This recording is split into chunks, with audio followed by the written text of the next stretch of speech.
How are you doing? Doing good? Alhamdulillah. Excited?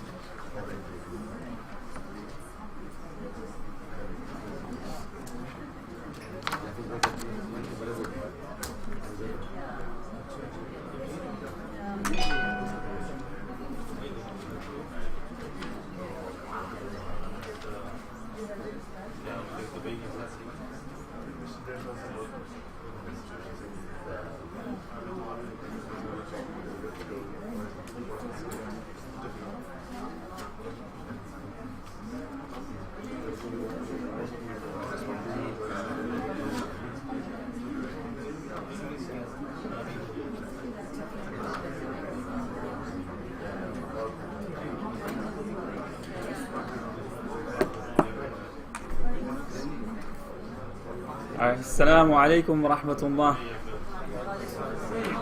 Try that one more time. Assalamu alaikum wa rahmatullah.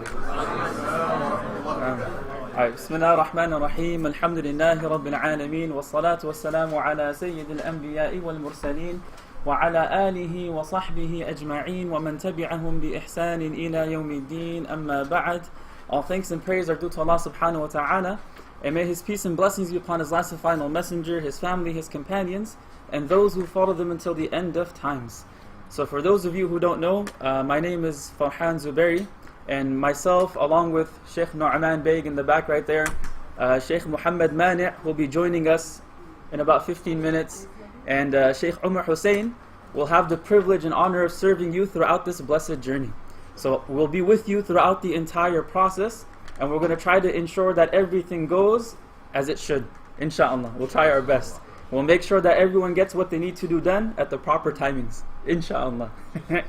Alright, so Hajj is one of these most amazing, one of the most awe-inspiring, one of the most beautiful and humbling acts of worship that we have within Islam. As a matter of fact, there aren't really enough words that can describe the beauty of Hajj. The only way to actually experience what Hajj is to actually perform it. So when we're going to go on this journey in a few weeks, when you go through the entire process and the rituals of Hajj, you'll truly understand what it means to perform this beautiful act of worship. So literally millions of Muslims from every single corner of the globe, any country you can think of, there'll be Muslims from there performing Hajj. All these different backgrounds, races, colors, languages, cultures, people that are rich, people that are poor, young and old, they're all coming together in the same place for the exact same purpose. Right? We're all getting together to express our love, our devotion, our obedience, our submission, and servitude to Allah subhanahu wa ta'ala. And this is one of the most amazing things we can experience and see. That you'll see people from every single culture, language, gathered together for the exact same purpose. They say this is the greatest expression of unity that exists in the world. And no other religion, no other way of life has anything even similar to Hajj. And one of the amazing things about our faith and religion is that the acts of worship we have, they have certain objectives behind them. They have certain purposes behind them, and they're multi-layered, they're multi-dimensional. So every single act of worship, it has some benefit for us as human beings. So for example, salah, prayer itself, Allah subhanahu wa ta'ala tells us, إِنَّ الصَّلَاةَ تَنْهَى عَنِ الْفَحْشَاءِ وَالْمُنْكَرِ. That prayer, it prevents a person from fahsha, from being obscene, and munkar, from evil things. So praying has this spiritual benefit. It has some physical benefits. It has emotional benefits. It even has a communal benefit. So for example, they say praying 5 times a day, it's an opportunity for the people of one neighborhood to come together and meet. Jumu'ah, it's an opportunity for even a larger gathering, where perhaps the entire city comes together. Then we have Salatul Eid, where even more people come together. Even locally, we have like 15, 20,000 Muslims coming together. And then we have Hajj, which is an opportunity for the entire ummah to come together, to meet and worship Allah subhanahu wa ta'ala. And then Hajj, it rejuvenates these people. It's like this rejuvenation process. They come, they perform Hajj, and they're spiritually rejuvenated. Their iman gets recharged. They're spiritually cleansed. And then they bring these blessings back to their local communities. So just as Hajj has this like communal benefit, it is also a very, very personal act of worship. And it's an act of worship that carries a lot of reward.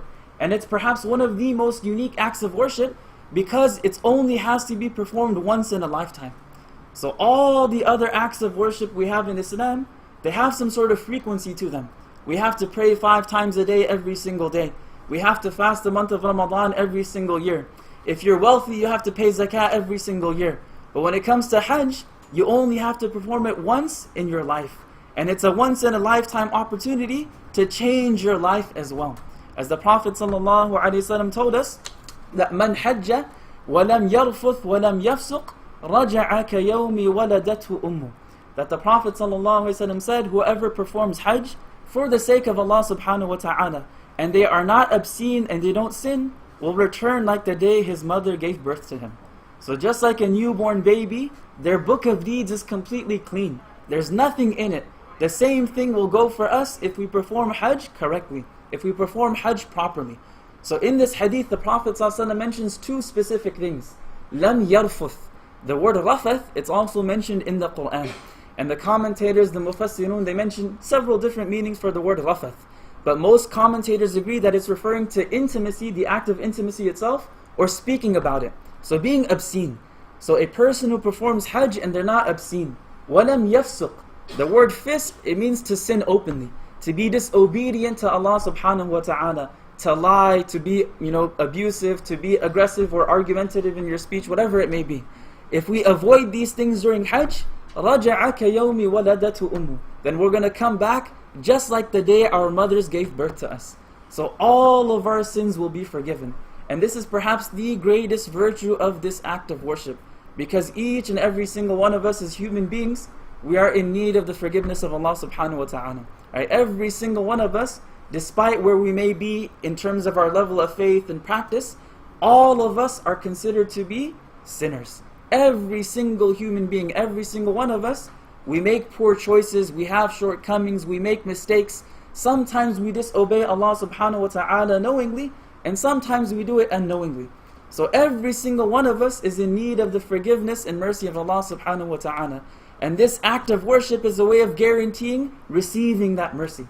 That all of our previous sins will be completely forgiven, they'll be wiped clean.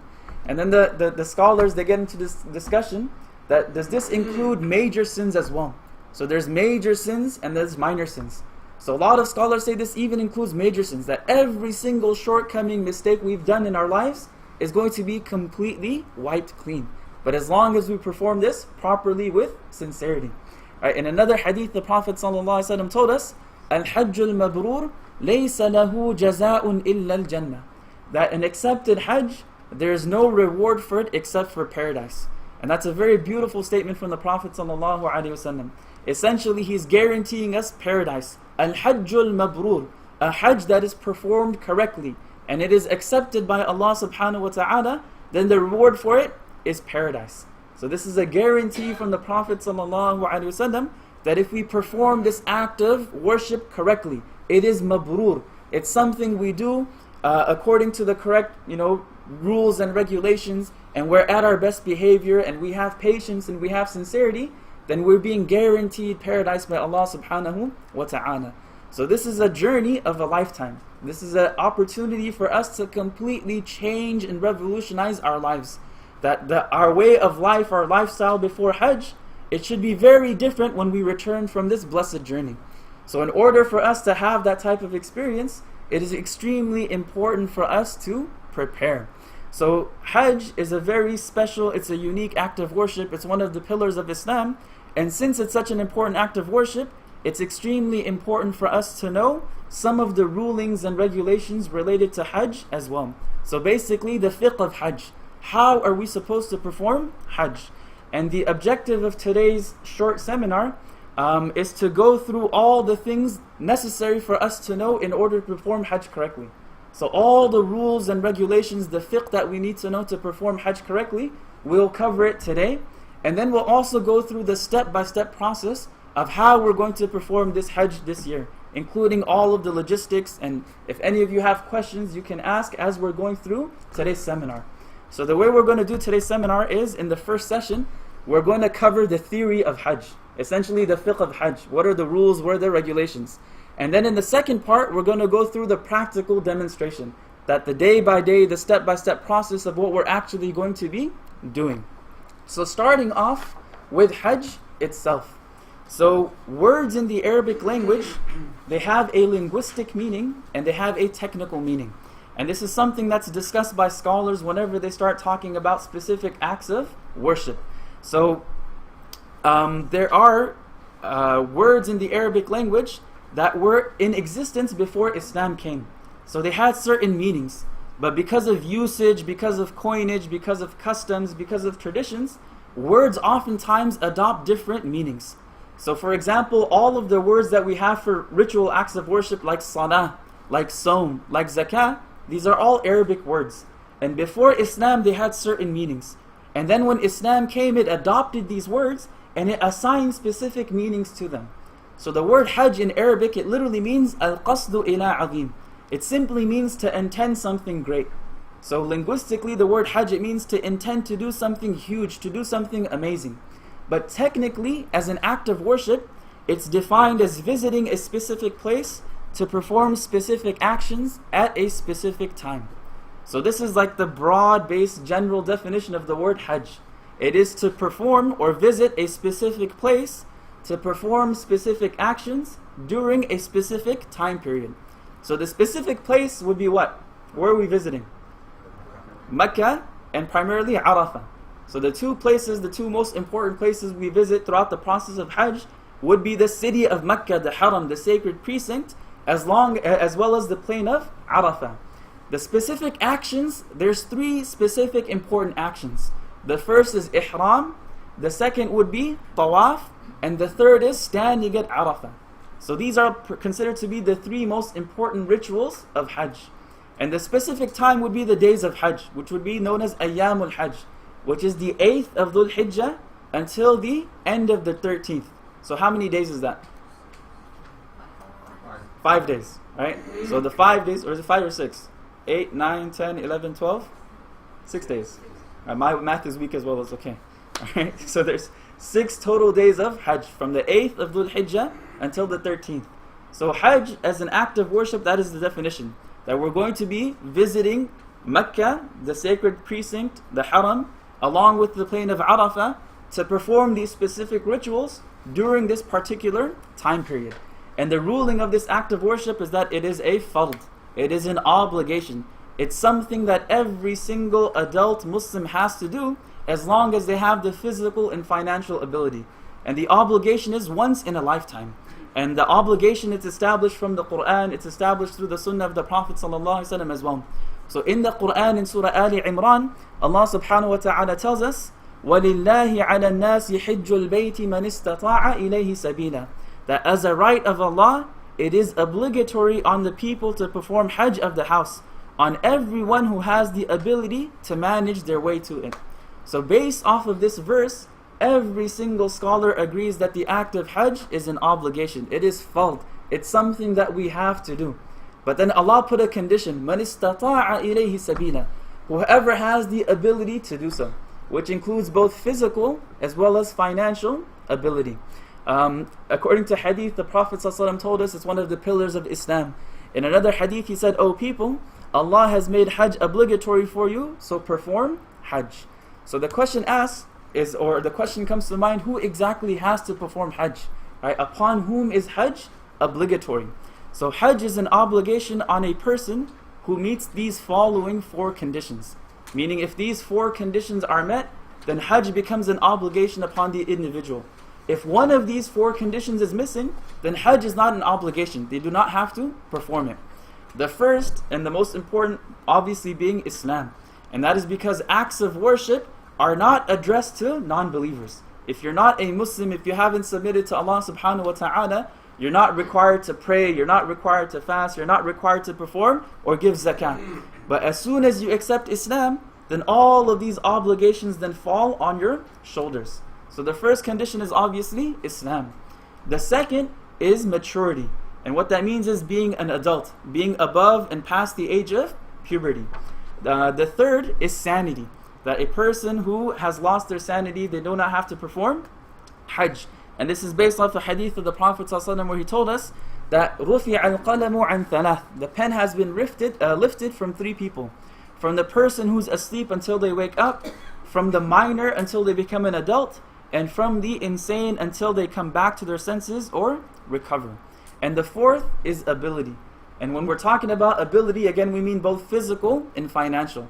So the way the scholars or the fuqaha, the jurists define ability is they say a person must be able to afford provisions, which includes food, drink, lodging, and transportation, which nowadays would be plane tickets, for the actual journey and other expenses, both for going and returning, in excess of the expenses for one's dependents and basic necessities. So meaning the money used for Hajj should be in excess of what is spent on one's dependents, which would be your family, and in excess of basic necessities such as one's house, furniture, car, clothing, etc. So basically, all of us have to perform Hajj, right? That's why we're going. Alhamdulillah.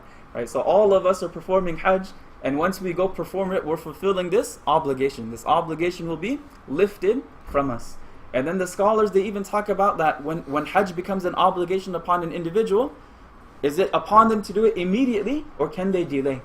And this is a common, I guess, feeling or a common sentiment we find in the community, that people have the physical ability as well as the financial ability to perform Hajj, but they delay it until they become old. They say right now, mashallah, we're living life, we're going to enjoy life, and then once we're older, we'll perform Hajj and inshallah we'll change. But the scholars say that no, you should do it immediately, because life is not a what?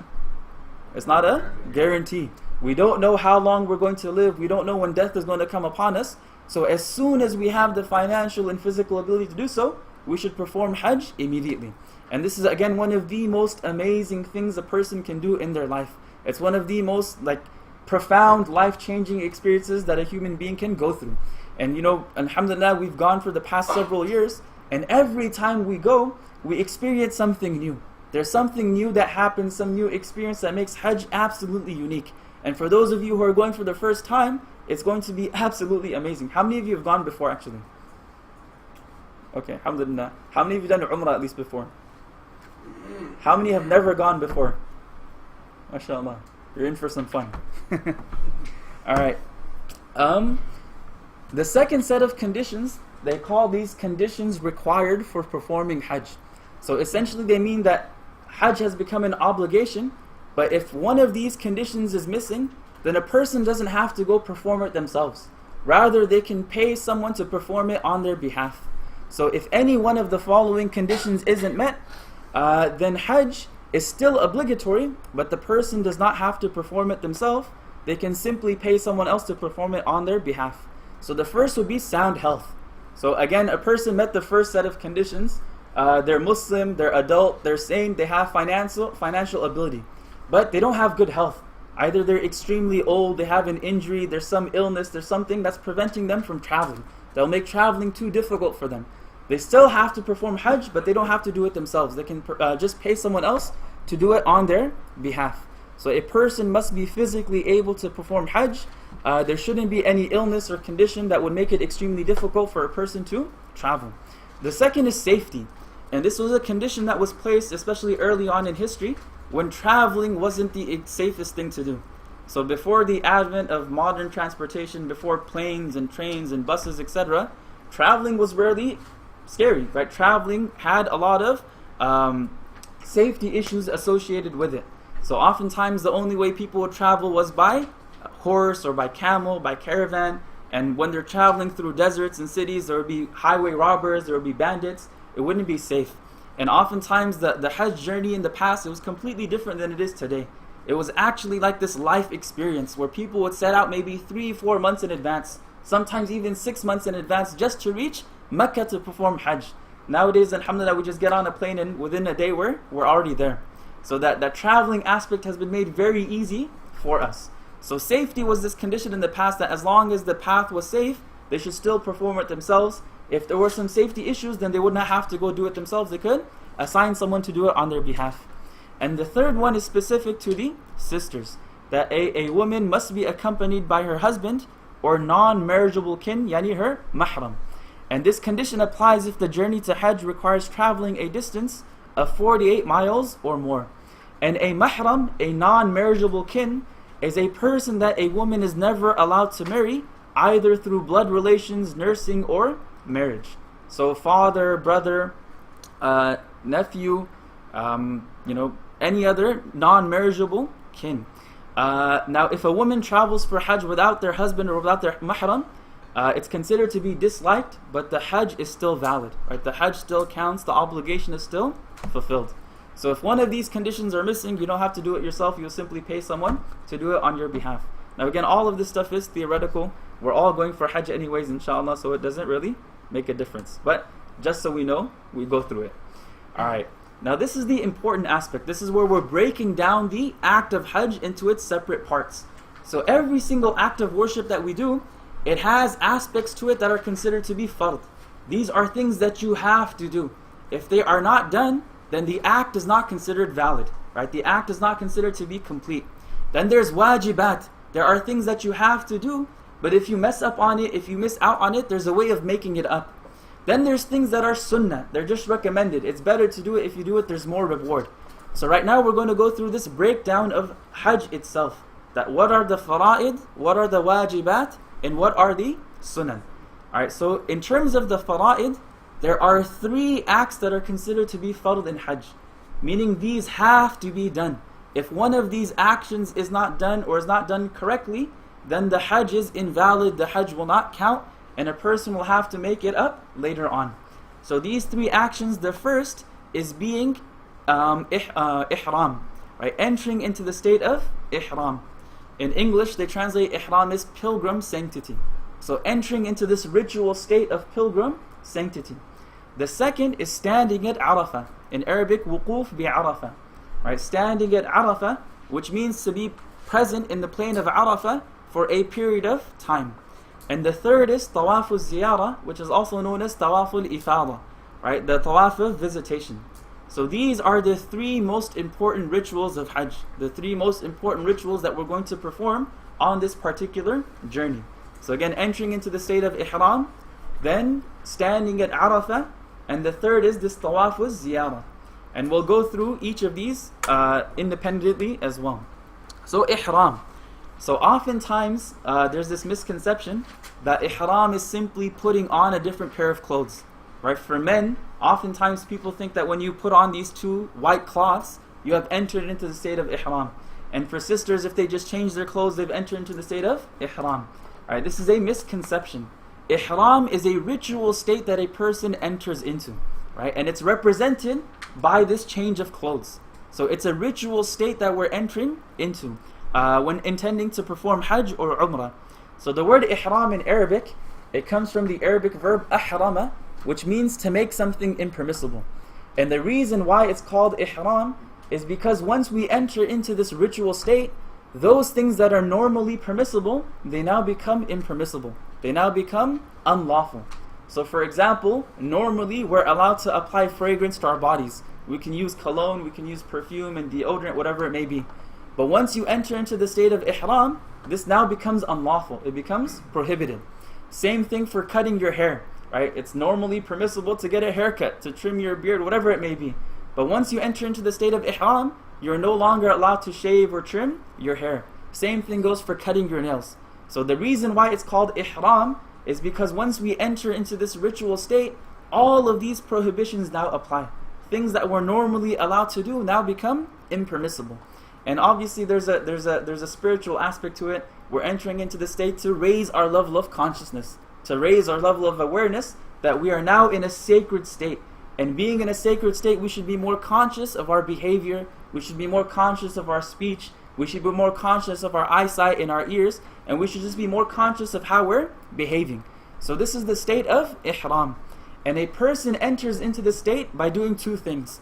The first is making the intention for Umrah or Hajj, and then by reciting the talbiyah immediately after it. So the way we enter into the state of ihram is by making this intention, that, oh Allah, I intend to perform Umrah, or oh Allah, I intend to perform Hajj, and then reciting the talbiyah right after. The talbiyah is this expression, which we're going to learn a little bit later on, which is labbaik, Allahumma labbaik, labbaik la sharika laka labbaik, innal hamda wa ni'mata laka wal mulk, la sharika lak. Right, saying that makes me excited. Who knows this talbiyah? Alright, if you don't know it, memorize it before you go. Right, memorize the Arabic, memorize its meaning, because we're going to be reciting this as much as possible throughout the journey, inshallah. So learn the talbiyah, which we'll go through in the second part in more detail as well. So as soon as we make the intention and recite this talbiyah, we have now entered into the state of ihram. And the state of ihram for men, it's represented by wearing two unstitched pieces of cloth, right? Those two white cloths. And for sisters, they can wear regular clothes as long as they're modest and it covers what needs to be covered. And when going for Hajj or Umrah, we have to enter into the state of ihram before crossing the miqat. So the miqat are these boundaries around the haram that were identified by the Prophet ﷺ, that no one is allowed to cross them if you're intending to go to Hajj, for Hajj or Umrah without being in the state of ihram. And again, we'll go into the details of how to enter into the state of ihram in our next session when we go through the step-by-step process. Now, once we enter into ihram, there's a number of prohibitions that come into play. And it's important to know these prohibitions, because if we do one of them, then we have to pay a penalty. And that penalty ranges depending upon the violation. So sometimes the penalty could just be giving sadaqah, could just be giving charity. And sometimes the violation could be sacrificing an animal, where you have to actually pay to have the animal sacrificed. So again, when you're in a state of ihram, you're in a state of greater awareness, greater consciousness. You're supposed to be more careful of your behavior. So the first thing that's prohibited for those who are married is intimacy with their spouse, or speaking about the act of intimacy in front of women. And this is known as rafath, right? The word that we said in the hadith earlier. Man hajja wa lam yarfuth. And then Allah mentions this in the Quran as well. وَلَا رَفَثَ وَلَا فُسُوقَ وَلَا جِدَالَ فِي الْحَجِّ. So this is something that should absolutely be avoided while in the state of ihram. The second is fusuq, which is sin and acts of disobedience. Now obviously you can't do this anyways, right? We're not supposed to sin and commit acts of disobedience anyways. But in the state of ihram, the prohibition becomes even more severe, because we're supposed to be in that elevated state of consciousness. The third is arguing, jidal. We're not supposed to be arguing anyways, but in the state of ihram it becomes even more important. And you can see the wisdom of this when you go perform Hajj. And we'll talk about that, when you're doing Hajj, you're literally surrounded by millions of people in a very tight space. And these people are from different backgrounds, different cultures, they have different habits and customs. So they might do something that we think is extremely rude and offensive, right? But according to them it's normal. And we might become offended by that, and people's, tempers become, mashallah, short. And that's very important in Hajj, that we keep away from that. And that's why jidal is absolutely forbidden in the state of ihram. No arguing, no being rude with your language, don't be abusive with your language, don't be argumentative. The fourth, it really doesn't apply to us nowadays, because mashallah, food is provided to us in abundance. But killing and hunting land game, as well as pointing them out and indicating towards, this is more for when people would perform Hajj in the past, they would actually hunt for food. So this was a prohibition while in the state of ihram. The fifth is shaving or cutting one's hair. Right? Once we've entered into the state of ihram, we should be careful not to shave, not to cut our hair. The sixth is cutting and trimming one's nails. Right? Once you've entered the state of ihram, you're not allowed to trim your nails. The seventh is applying fragrance to your clothes or bodies. So we should be very careful about applying any type of cologne, itar, perfume, any fragrance, lotions or soaps and shampoos. It's good to try to avoid using these things while in the state of ihram. The 8th is for men specifically wearing stitched clothes. And that's why we wear just these two garments, right? The upper garment and the lower garment, these unstitched pieces of cloth. The 9th is covering the head for men. So if you normally wear a cap in the state of ihram, you cannot wear a cap. And for women and men both, covering the face. So if you're a sister, you normally wear niqab, there's no niqab in the state of ihram. And the 10th, this is specific to the Hanafi school of thought, is covering the upper bone of the foot. And that's why it's recommended while in the state of ihram, you should just wear flip-flops. Right? When you're in the state of ihram, your footgear, your shoes should just be flip-flops so that the upper part of your foot is exposed. So these are considered to be some of the prohibitions of ihram.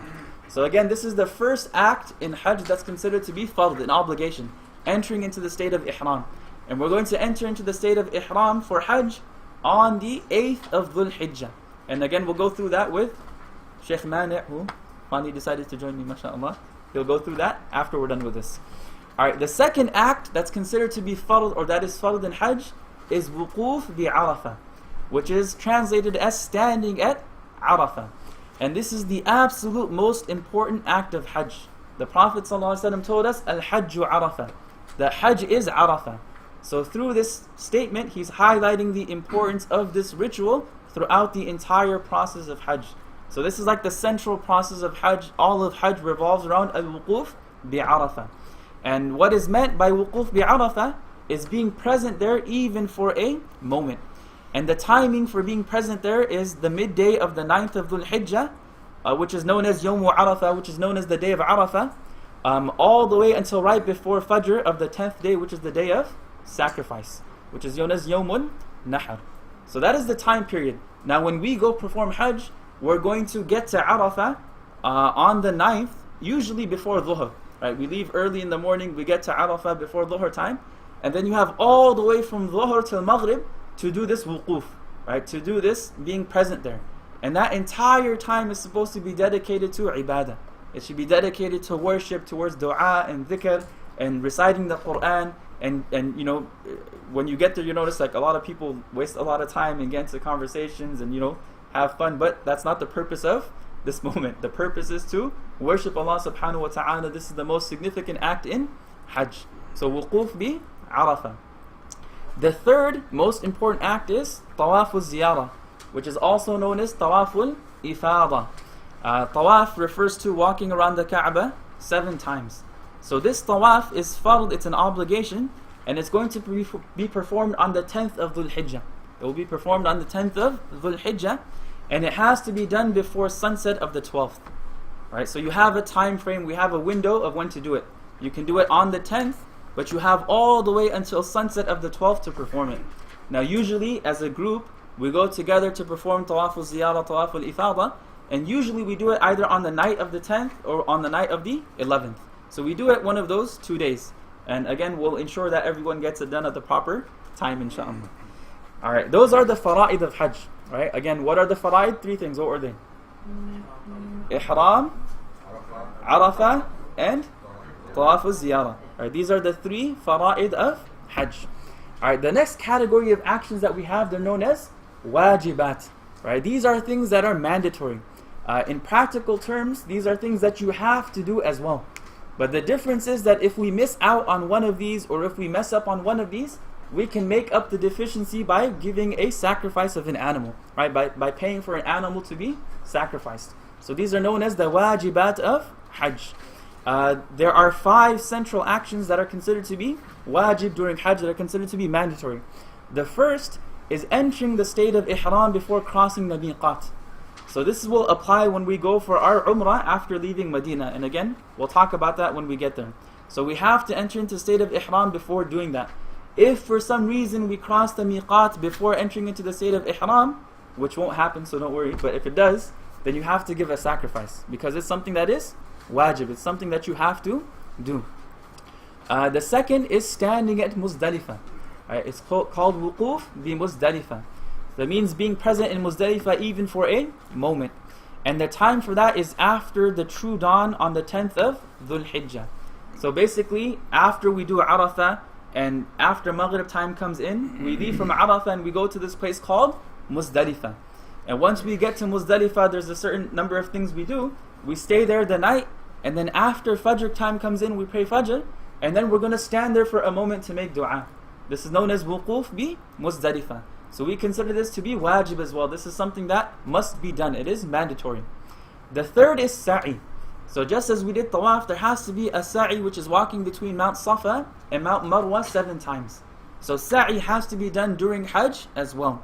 And there are different times where we can do it, and inshallah we will let everyone know when to do it when we go on our journey, inshallah. The fourth is stoning the jamarat during the days of Nahr and the days of Tashriq. So on the 10th of Dhul Hijjah, we're going to stone Jamaratul Aqaba, which is like the last pillar. There's 3 pillars, the first, second, and third. So on the 10th of Dhul Hijjah, we just stone the biggest one, Jamaratul Aqaba, the last one, 7 times. Right? And then on the 11th, you stone all 3. Then on the 12th, you stone all 3. And then if you decide to stay till the 13th, again you stone all 3. But our group will be leaving after the 12th, inshallah. So we're only going to stone on the 10th, 11th, and 12th. So again, on the 10th is just Jamaratul Aqaba, one of the pillars. On the 11th, all 3. And on the 12th, all 3 as well. The 5th is shaving the head or trimming the hair, which is done on the 10th of Dhul Hijjah as well. So after we come back from Muzdalifah, we come back to Mina. And once we come back to Mina, we're going to stone the jamarat. Then we're going to have the animal sacrifice done on our behalf. Then we're going to shave or trim our hair. So for men, shaving is highly recommended. Right? The Prophet ﷺ made dua of mercy for those who shave their head 3 times. And then for those who trim, once. So if you want, you can just trim as well, but it's better, more virtuous to shave. For the sisters, they will just trim their hair. And again, we'll go through how that's going to be done in the next part. The 6th thing is known as Tawaf al-Sadr or Tawaf al-Wida', the farewell tawaf. And this is perhaps one of the last rituals that we're going to perform on our journey of Hajj. And it's supposed to be the last thing we do before leaving the city of Mecca. So as we're leaving the city of Mecca and we're going to head to Jeddah, we're going to perform this last tawaf known as Tawaf al-Wida', the farewell tawaf. There's other acts that are considered wajib as well, but again, we'll go through them as we go through the journey in the process. And then there's certain things that are considered to be sunnah. Right? For example, to perform ghusl, which is taking that ritual bath before entering into the state of ihram. To wear new clothes for ihram. Right? To wear new washed garments for the state of ihram. To recite the talbiyah as much as possible. There's something known as Tawaf al-Qudum, which is doing a tawaf as soon as you come to the city of Mecca. And then the last thing that's considered to be sunnah is leaving Mecca and going to Mina on the 8th after Fajr Salah. And there's many other things that are considered to be sunnah, which we will again go throughout as we're on our journey. Alright, the last thing for the part of the theory is that there's 3 different ways of performing Hajj, or there's 3 different types of Hajj. There's Hajjul Qiran, Hajjul Tamattu', and Hajjul Ifrad. Hajjul Qiran is considered to be the most difficult because a person will be in a state of ihram for a longer period of time. So basically, Hajjul Qiran is to combine between both Hajj and Umrah in one state of ihram. So the way this works is that you enter into the state of ihram for both Umrah and Hajj at the same time. So you get to Mecca, you perform your Umrah, you complete your Umrah, but you stay in the state of ihram. So you don't shave or trim your hair. And then you stay in the state of ihram all the way until Hajj starts. And then you perform Hajj, and then you have your hair and whatever trimmed, and then you've exited both states of ihram at the same time. So there's a few people that decide to do Qiran. We don't recommend it because it's difficult, and a lot of us aren't used to being in ihram for that long of a time. Right? It's hard to kind of be mobile and navigate and be in 2 pieces of cloth for a long period of time. So if you want to do it, you can, but we don't recommend it because it's difficult. Right? Most of us are going to be performing Hajj al-Tamattu'. And Hajj al-Tamattu', what that means is essentially we're going to be performing Umrah and Hajj on the same journey. So we're going to enter into one state of ihram specifically for Umrah. We're going to perform Umrah, complete it, and then we'll exit the state of ihram. And then we'll be in Mecca for a few days. Right? We'll be in Mecca for about 4 nights after that. And then once Hajj starts, we're going to enter into the state of ihram again for Hajj. That's known as Hajj al-Tamattu'. And that's what the vast majority of us will be performing. And then Hajj al-Ifrad is just when a person decides just to do Hajj themselves. So all of this is basically a very, very brief, a very quick, a very short overview of the fiqh of Hajj. Right? Out of this, the most important thing to remember is that there's three things that are fard. Right? Ihram, wuquf bi Arafah, and tawaf al-ziyarah. And then remember the wajibat as well. And again, we will be with you throughout the entire journey. You don't have to worry about this. This is only so that you have this, I guess, basic outline, this basic theory in your minds. Alright, so now what we'll do is we will start by talking about our actual journey and what we should be doing to prepare and the step-by-step process of how to go through Hajj. And I will let my buddy take over, inshallah. Okay. Assalamu alaikum. Bismillah, alhamdulillah, wa salatu wa salamu ala rasulillah. I do want to apologize for coming in late. I hope that didn't disturb anyone. I just came straight from work, so please forgive me. So, what you guys just heard right now is a lot of stuff, right? It's a lot of information. Anyone make Hajj before? Few. Anyone? Okay, everyone else's first time? How about Umrah? Any people done Umrah? Okay, so a few more hands. Alright, very good. So you'll be a little bit familiar with the terrain, those of you that have gone. Those of you that have not done Hajj or Umrah, let's just be very honest with each other. Anybody feeling a little bit nervous? Yes? Okay. That's fine. That's totally okay. If we were going to just be giving you your itinerary and telling you, may Allah accept from you, then you would have reason to worry. And there would be a lot of information that you have to soak up right now. But that's not the case. Everything that you've been told so far and what I'm going to be sharing with you is so that you can be familiar with the terms and the places and the names and the process. Otherwise, you will be accompanied throughout your entire journey unless you choose to part from the group, which I would not recommend at all. And most people don't do that. A few have, and they regretted it. A few have done that, and they regretted it. So stick with the group, stick with your group leaders, and you will be absolutely A-okay, inshallah ta'ala. We're going to jump right in day by day. Do prep first, spiritual prep on that. Or do we have that? Do we have that day by day schedule that we had last year? We know kind of what it's going to be like. Okay. So we want to talk about, before we actually get to Hajj, we want to talk about how to prepare. How to prepare for the journey before even it begins. And that's very important. And the first thing that we want to talk about is your mindset. That's number one. And there is something that I tell people every single year, and I would like to share it with you all as well. Hajj is not a vacation. Did everybody hear that? One more time. Hajj is not a vacation. Now this may seem very simple and very, you might be saying like, yeah, I already know that. But trust me, there will be a lot of experiences where if you reflect back on this, you will realize that it makes all the difference. Many times a lot of people will lose their calm or lose their appropriate behavior because they're in the mindset of vacation. They're in the mindset of, I paid X amount of dollars, so nothing better not go wrong. That's a vacation mindset. It doesn't work with Hajj. It doesn't work with Hajj. Because you're dealing with us, and you're dealing with a travel agency, and then you're dealing with individuals that are liaisons between the travel agency and the Ministry of Hajj, and then you're dealing with the Ministry of Hajj, and then you're dealing with the magical kingdom of Saudi Arabia. You know why I call it magical? Well, after we go there, you'll see why it's magical. That's what we call it, the magical kingdom. Things that shouldn't work out end up working out. And things that are very easy don't work out. Why? Because it's magical. We don't, that's out of our hands. So if you're in a vacation mindset, you're not going to put up with any of that. But Hajj is not a vacation. This is a very important first step. Now, are we all going to do everything within our capability to make this as smooth and as beneficial for you as possible? Absolutely, that's what we're here for. 100%. But having said that, there always needs to be a mental preparation for things that don't necessarily go as planned. And if we are in the Hajj mindset, that won't bother us. And it won't affect our trip. It won't dampen our spirits at all. But the key is to be in the right mindset. You are here following in the footsteps of our spiritual forefather Ibrahim alayhi salam and his wife.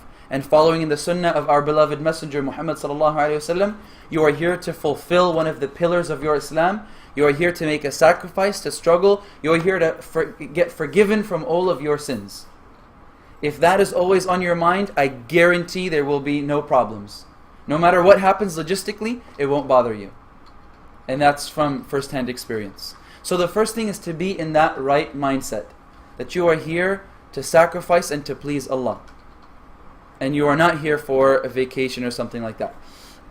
So that's very important to keep in mind in the beginning. In terms of preparation, let's talk about being prepared from the aspect of worship, ibadah. A lot of people come for Hajj, and I've heard this from a lot of people, and then they come and they say, this is kind of boring. Like, what do we do now? Every day, like every step of the way, what's next? What do we do? It's like, right now there's nothing to do. Right now you just do some ibadah. And for a lot of people, that's just uncomfortable. Why?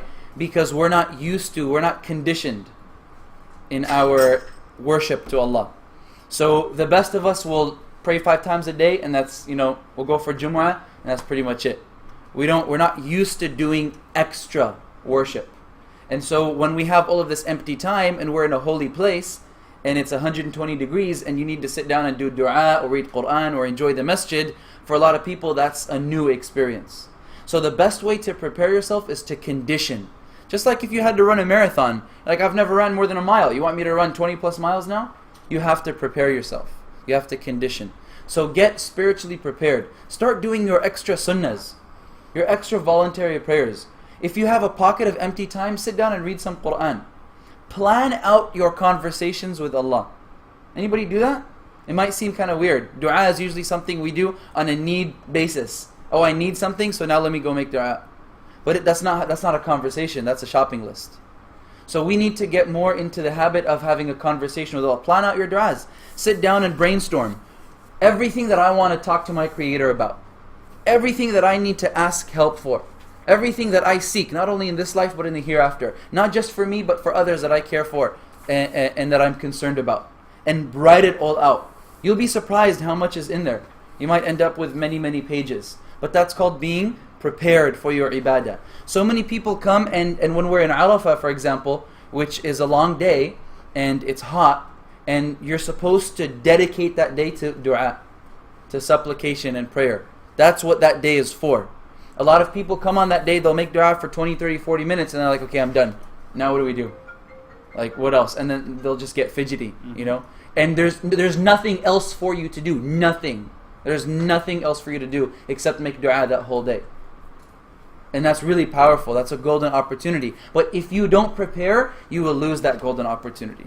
That is the most special day of your entire life. And some people will end up sleeping because they were not prepared. I swear to God, people will sleep, and you'll see it in Arafah. Inshallah, none of you will because you will be prepared. But you'll see people just sleeping.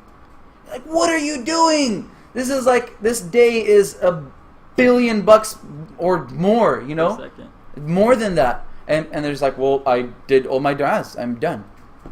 But that's because they're not conditioned, they didn't prepare. So prepare your du'a, prepare your conversation with Allah. Get used to doing a little bit extra. Every day add something extra. If we don't do any of our sunnahs, start doing our daily sunnahs after each of the prayers. You know what? If you do your sunnahs, it's amazing. Do a little bit of night prayer, a little bit of qiyamul layl. Do a little bit of extra voluntary worship so you can condition and spiritually prepare yourself. There are some extra tips here. Repentance. Asking Allah for forgiveness. Now, what's amazing about that is you are embarking on this journey to come back forgiven from all of your sins. But you can actually prepare. Before this trip even begins, ask Allah for forgiveness from now. Don't come with the mindset of let me pile up as much as possible, then I'll go for Hajj, I'll come back all clean. No, but start from now. And what that's going to do is that's going to prove to yourself that you have the right intention. That I am ready now to make a big impact and change in my life and in my relationship with my Creator. Another important thing to do before going is to reconcile any differences or quarrels that you might have, especially with family members. If there are any debts that you have unpaid, that is due to negligence or something like that, or any rights of others. This was something recommended by many of the scholars, and the reason for this is because Hajj was a perilous journey back in the day. I mean, people would go for Hajj and they would be acting as if they're not coming back, because it was a very difficult and arduous journey. And only now recently has, with all the luxuries and the technologies, that's become easier. But you know what? There is a positive aspect to that old tradition, which is to really go into it and just give it your all. And if you have any differences with anyone, make up with them. Seek forgiveness. Preparing for Hajj is not the time to flex your muscles. Get ready to humble yourself, because Hajj is a humbling experience. So begin now. If there was any dispute that you might have had with a family member, take the higher route and ask for forgiveness. And you might say, no, I was the one who was right. I know you're right. We all are. But it's okay, ask for forgiveness. And get used to doing that, because we're going to be doing that a lot in Hajj. So if you have any disputes, any quarrels, any unsettled business, try to settle that. If you've never done your wasiyah, your final will and testament, this is a good opportunity to do that. Prepare yourself that, this is going to be your pilgrimage, and you might go and meet Allah after this journey. And if you think about that, that'll really change the way you prepare. You will end up taking it much more seriously. So that's good for the aspect of relationships. Sorry. We want to talk also about, how many of you have heard that Hajj requires a lot of patience? Yeah? So that's something very common. We repeat it a lot. And the fact of the matter is, it requires tremendous amounts of patience. Even with all of the luxuries and the amenities and all of the ease, you still need to be very patient. And one thing that it might be a little bit difficult for those of us that come from Southern California is you're not special. Sorry. I apologize if you've been led to believe that your whole life.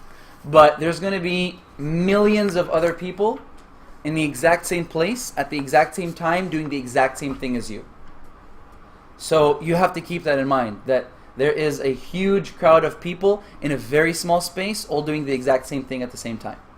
And that causes a lot of, it becomes very dense and congested. And that's not something that we're used to. So that does require a lot of patience. With the topic of patience, I would like to mention one thing, which is, for many of us, mashallah, we've been a bit more educated, Islamically speaking, and generally in our careers and our fields. And so we're very intelligent people, mashallah. Allah bless you all with more intelligence. And when we see people acting and behaving in a way that makes absolutely no sense, we feel very compelled to correct them. And it may be very difficult to not do that, because it bugs you. It bugs you that something is so common sense, yet it's so uncommon. And that could be frustrating. I would like to set a ground rule. Hajj is not your time to teach anyone anything. Mm-hmm. It's not the place or the time for that. You are going to see people doing the most ridiculous things that don't make any sense. And you're going to just be like, just stand here, just move there. I mean, if you ever thought standing in a straight line was, it doesn't make sense to some people. They have not lived they have not lived a life or in a society or in a culture that they've ever experienced that type of organization. So when you come up to someone and you be like, can you just stand in a straight line, or can you not push and just wait till we all move, they will look at you like, what language are you speaking? We're supposed to push. That's what we're supposed to do. So it's not the time to teach people, because they're not ready to learn. And that's what causes a lot of fights.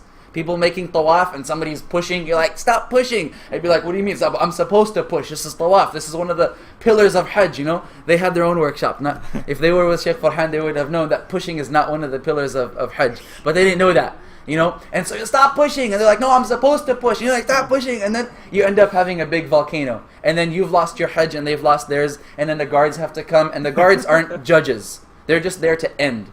So the guards come, and then you're mad at the guards, and then you're mad at the whole kingdom. It's a magical kingdom, so and that's how problems happen. And you're going to get pushed. Yeah, it's going to happen. I'm sorry, you know. So another thing that we're also not accustomed to is we're not accustomed to people being in our personal space. You know, we have like your little donut, your little personal space. People usually don't just come and stand in that space of yours. It's a very personal, private space. But for many people coming from different countries and backgrounds and cultures, there is no concept of personal space. Any empty space is rightfully space for me to stand in. And that could be right in front of you, it could be right over your head, it doesn't matter. So that could be very frustrating, because you could just lose your patience. It's really hot, you might be tired, whatever, and you just move, man, give me some space to breathe. But it doesn't make sense to a lot of people. So what I found is, from personal experience, is trying to teach people or educate people or correct people never works in Hajj. It doesn't work because they're not there to receive that kind of advice. But I'll tell you what does work. What works is, and this doesn't require any words, what always works so far, and I want you guys to try this, and if it doesn't work, let me know so I can adjust. But what's always worked for me is if someone's pushing you, or someone's in your personal space, or someone's acting in a way that just doesn't make any sense, what I found really works is to look at them in the face and give them the most unnecessarily, extremely awkward, happiest you've ever been smile. Trust me, they'll back away. Because they'll be like, what is wrong with this person, right? Because they're expecting you to like, and then they're going to, and that's what everybody wants to do. That's like, everyone's tense. But someone's pushing you from behind, and you just stop and turn around, and you just give them the biggest smile, and you're going to be like, they're just going to put their hands down. It's worked every time. So, and it works. It really does. If anybody is within our group, one thing that we did for some of our previous groups in the past, I don't think that was with IOK, but one thing we set a rule amongst us as a group that if some people in our group or in our tent in Mina or something like that, if anybody started arguing or if people started complaining like, the rice is cold or something like that, so what we do is like, if you heard that, automatically you just start saying, Labbaik Allahumma labbaik, like really loud. And what that does is that makes them feel really awkward. So then they just stop fighting and stop complaining. So it really, it makes them feel uncomfortable, and then they stop. So that works, because oftentimes, hey, stop doing that, that just flares the situation. But then if you just smile, Labbaik Allahumma labbaik, I mean, it's hard to argue and fight while saying the talbiyah at the same time. The two can't happen. So it works. So that's something we can do as a group as well, just to encourage each other and help each other, because sometimes the tension might not be from outside.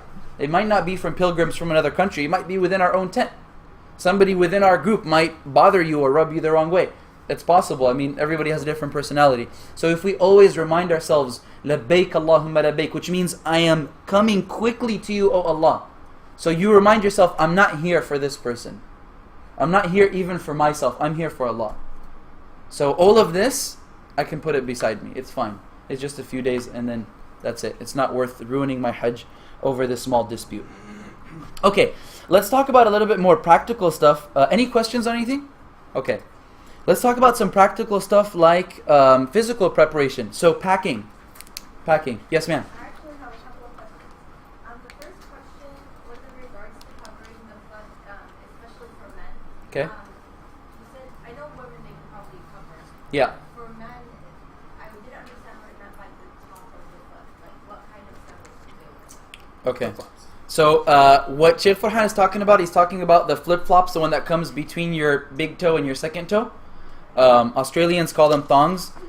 We call them like flip-flops or whatever in the States. So not the slippers that cover over the top of your sandal, or the top of your foot. And as he mentioned, there is scholarly difference of opinion amongst that. So you can find some good. Yes, it's not something to worry too much about. Yeah. I know covering the head is not allowed for men, but like an umbrella or something when you're walking through the sun, is that okay? Umbrella's great. Yeah, umbrella's fine. But we're talking about something actually covering your head, which, if I can take a tangent there, the ihram towel that men wear, very common that men will pull that towel over their head. You can't do that. You can't cover your head. Or if you're sleeping, they'll just drape it over their head and face to sleep. You can't do that. So be careful not to cover your head. Let's talk about physically preparing. It's good to be a little bit conditioned physically, because we are going to do quite a bit of walking. So if you're not someone that ever exercises or ever walks, you've got 19 days to start walking. So start walking every day and just get used to walking.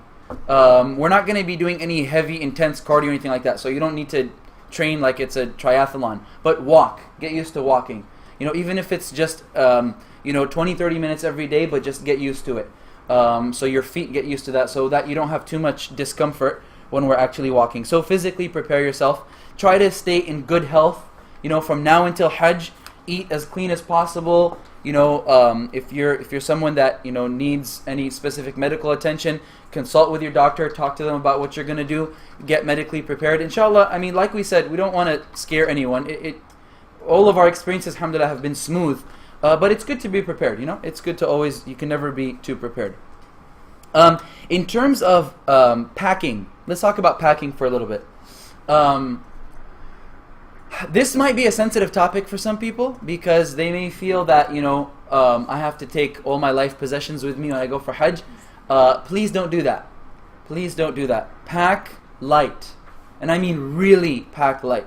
Seriously, you will realize that a lot of the stuff you bring, you're just not going to need. In terms of packing, remember that the temperature over there is going to be really hot. It's going to be, that's what we're expecting. It's summertime. It's expected to be very warm temperatures. So pack accordingly.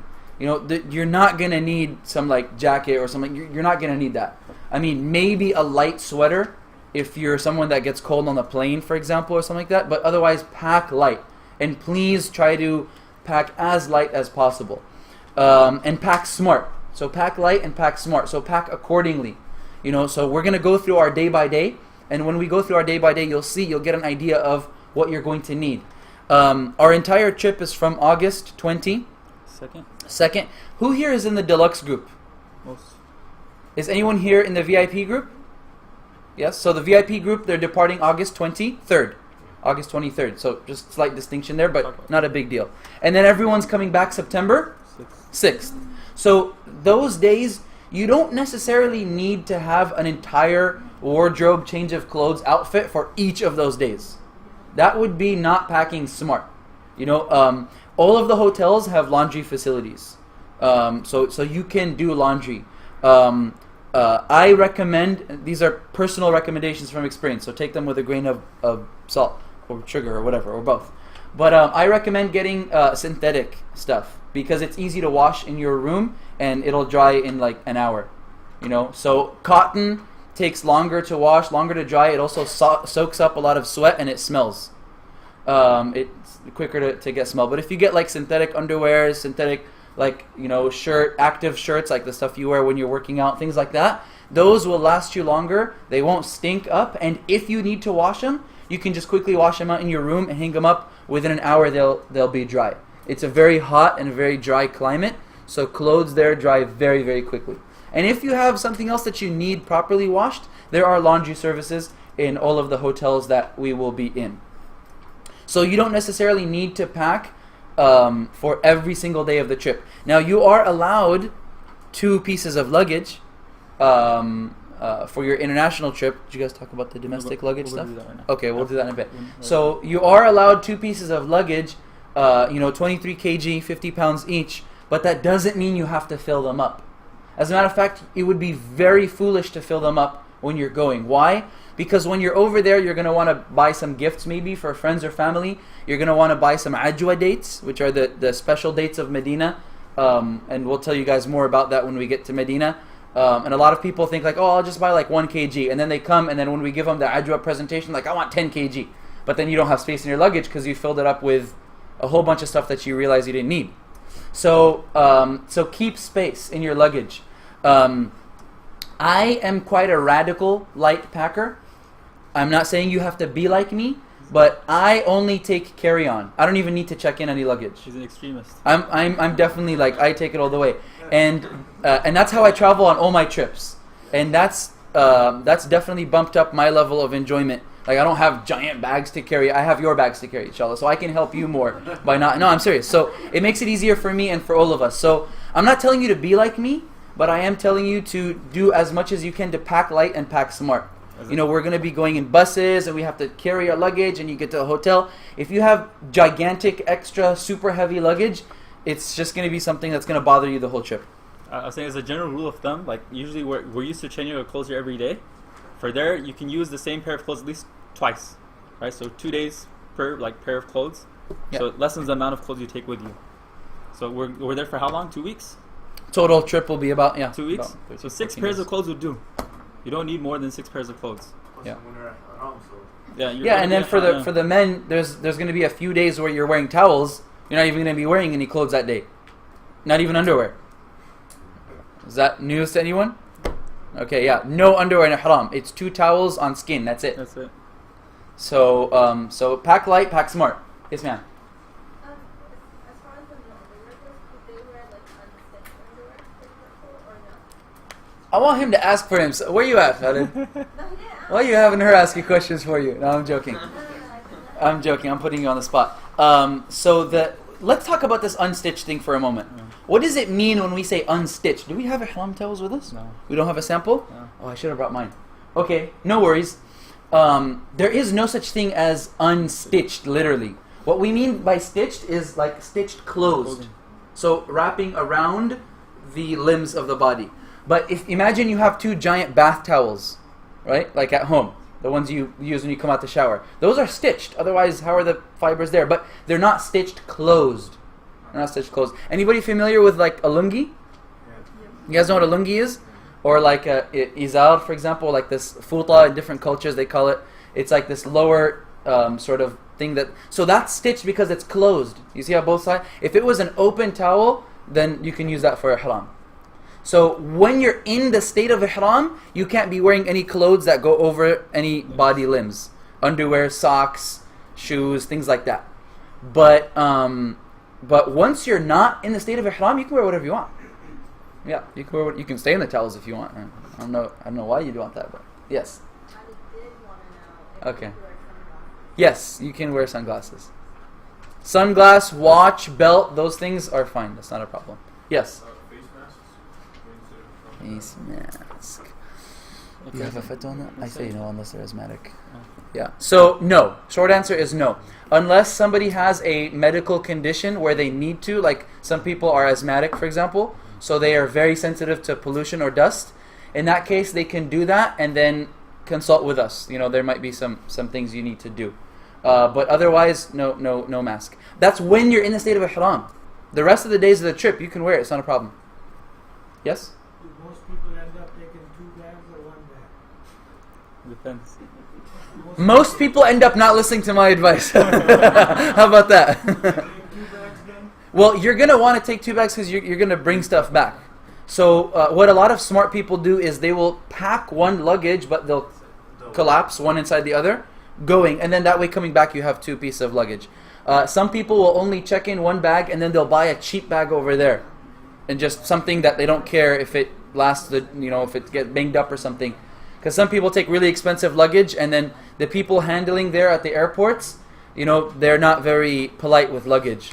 So luggage ended up broken. I mean, we had this last year. The guy, his handle broken. He wanted to sue Saudi Airlines. I was like, bro, I'm sorry. You know what? Here's $100. It's not gonna work. So so you don't have to take your most expensive. It's not a fashion show. That's the other thing. Don't dress. You're not there to dress to impress. So when we say pack light, I mean, keep that in mind. You want to just be practical. You're not there to be fashionable. You're there to be practical. It's okay to put deodorant before putting the ihram? Yeah, before putting it on. Khalid, you had a question? Take a shower and deodorant and then put the ihram. Yeah. It's okay. Yeah. Any advice for, since you'd be hot, there's going to be a lot of walking, for skin on skin areas, things like cheap, Absolutely, 100%. So we're getting to that. We'll just jump right into that. So in terms of toiletries, you want to pack your small amount of toiletries that you might need during the days of Mina. For the men, for the women as well, but especially for the men, because you're not going to be wearing any undergarments. You should definitely have some Vaseline. Mm-hmm. definitely get some Vaseline. There's some other things that I've heard. I've tried also The runner's glide stuff? the glide, the glide, the one that marathon and runners use. It comes like in the shape of a deodorant stick. I have found that the glide works better than Vaseline, but it has a shorter shelf life. So it runs out quicker, but Vaseline lasts for a few hours longer. That's my personal experience. Last year, a brother said he was a doctor, and he said use the cream for athlete's foot. He's like, that cream is good. I never use that, but I mean, he says that's what he always uses, and he says it's better than Vaseline. But the idea is you want to get something that's going to reduce the friction, because your thighs are going to be rubbing, and then with the sweat and everything, it's going to be very uncomfortable. And if you don't put anything there, and you do get chafing, oh man, you're gonna hate yourself for the next week. Couple days, that's hard to watch. Yeah, it's gonna be really painful, and it'll burn, and it'll be very itchy. So you get to apply even in the state. Yeah, Vaseline. You can get the unscented Vaseline. You can get it from here. All the pharmacies there sell it. It's very easy to find, and just lather that bad boy on there right there, dude. Just get it all up in there. Yes. If you do get a cut, can you put a Band-Aid? Yeah, that's fine. Okay, so pack light, pack smart. Take into consideration the trip and the itinerary. If you need any medication, bring it with you. There are pharmacies galore over there. Every street corner has about 5 pharmacies. How do 5 fit on one corner? I don't know, but they're there. Why? I don't know. But there's pharmacies everywhere, and you don't need prescriptions for most things. But if you have some specific medication that you need to take for some specific condition that you have or something, take your medicine with you from here. Don't risk it. I mean, if we're talking general stuff like cough and cold medicine and things like that, that stuff is easy to find over there. Very easy. Basic antibiotics like Z-Packs, those things. Z-Pack if you have like a infection or throat, mucus, all that. You can find that stuff there very easily. Vitamin C, chewables, all that stuff is easy there. But if there's some specific prescription medication that you need, please bring it with you from now. And keep it in your carry-on. And keep it in your carry-on. Don't put it in your checked luggage. I'm coming to you. Also important, small little medicine to keep with you. Depending on how sensitive your system is, you might want to bring some anti-diarrheal.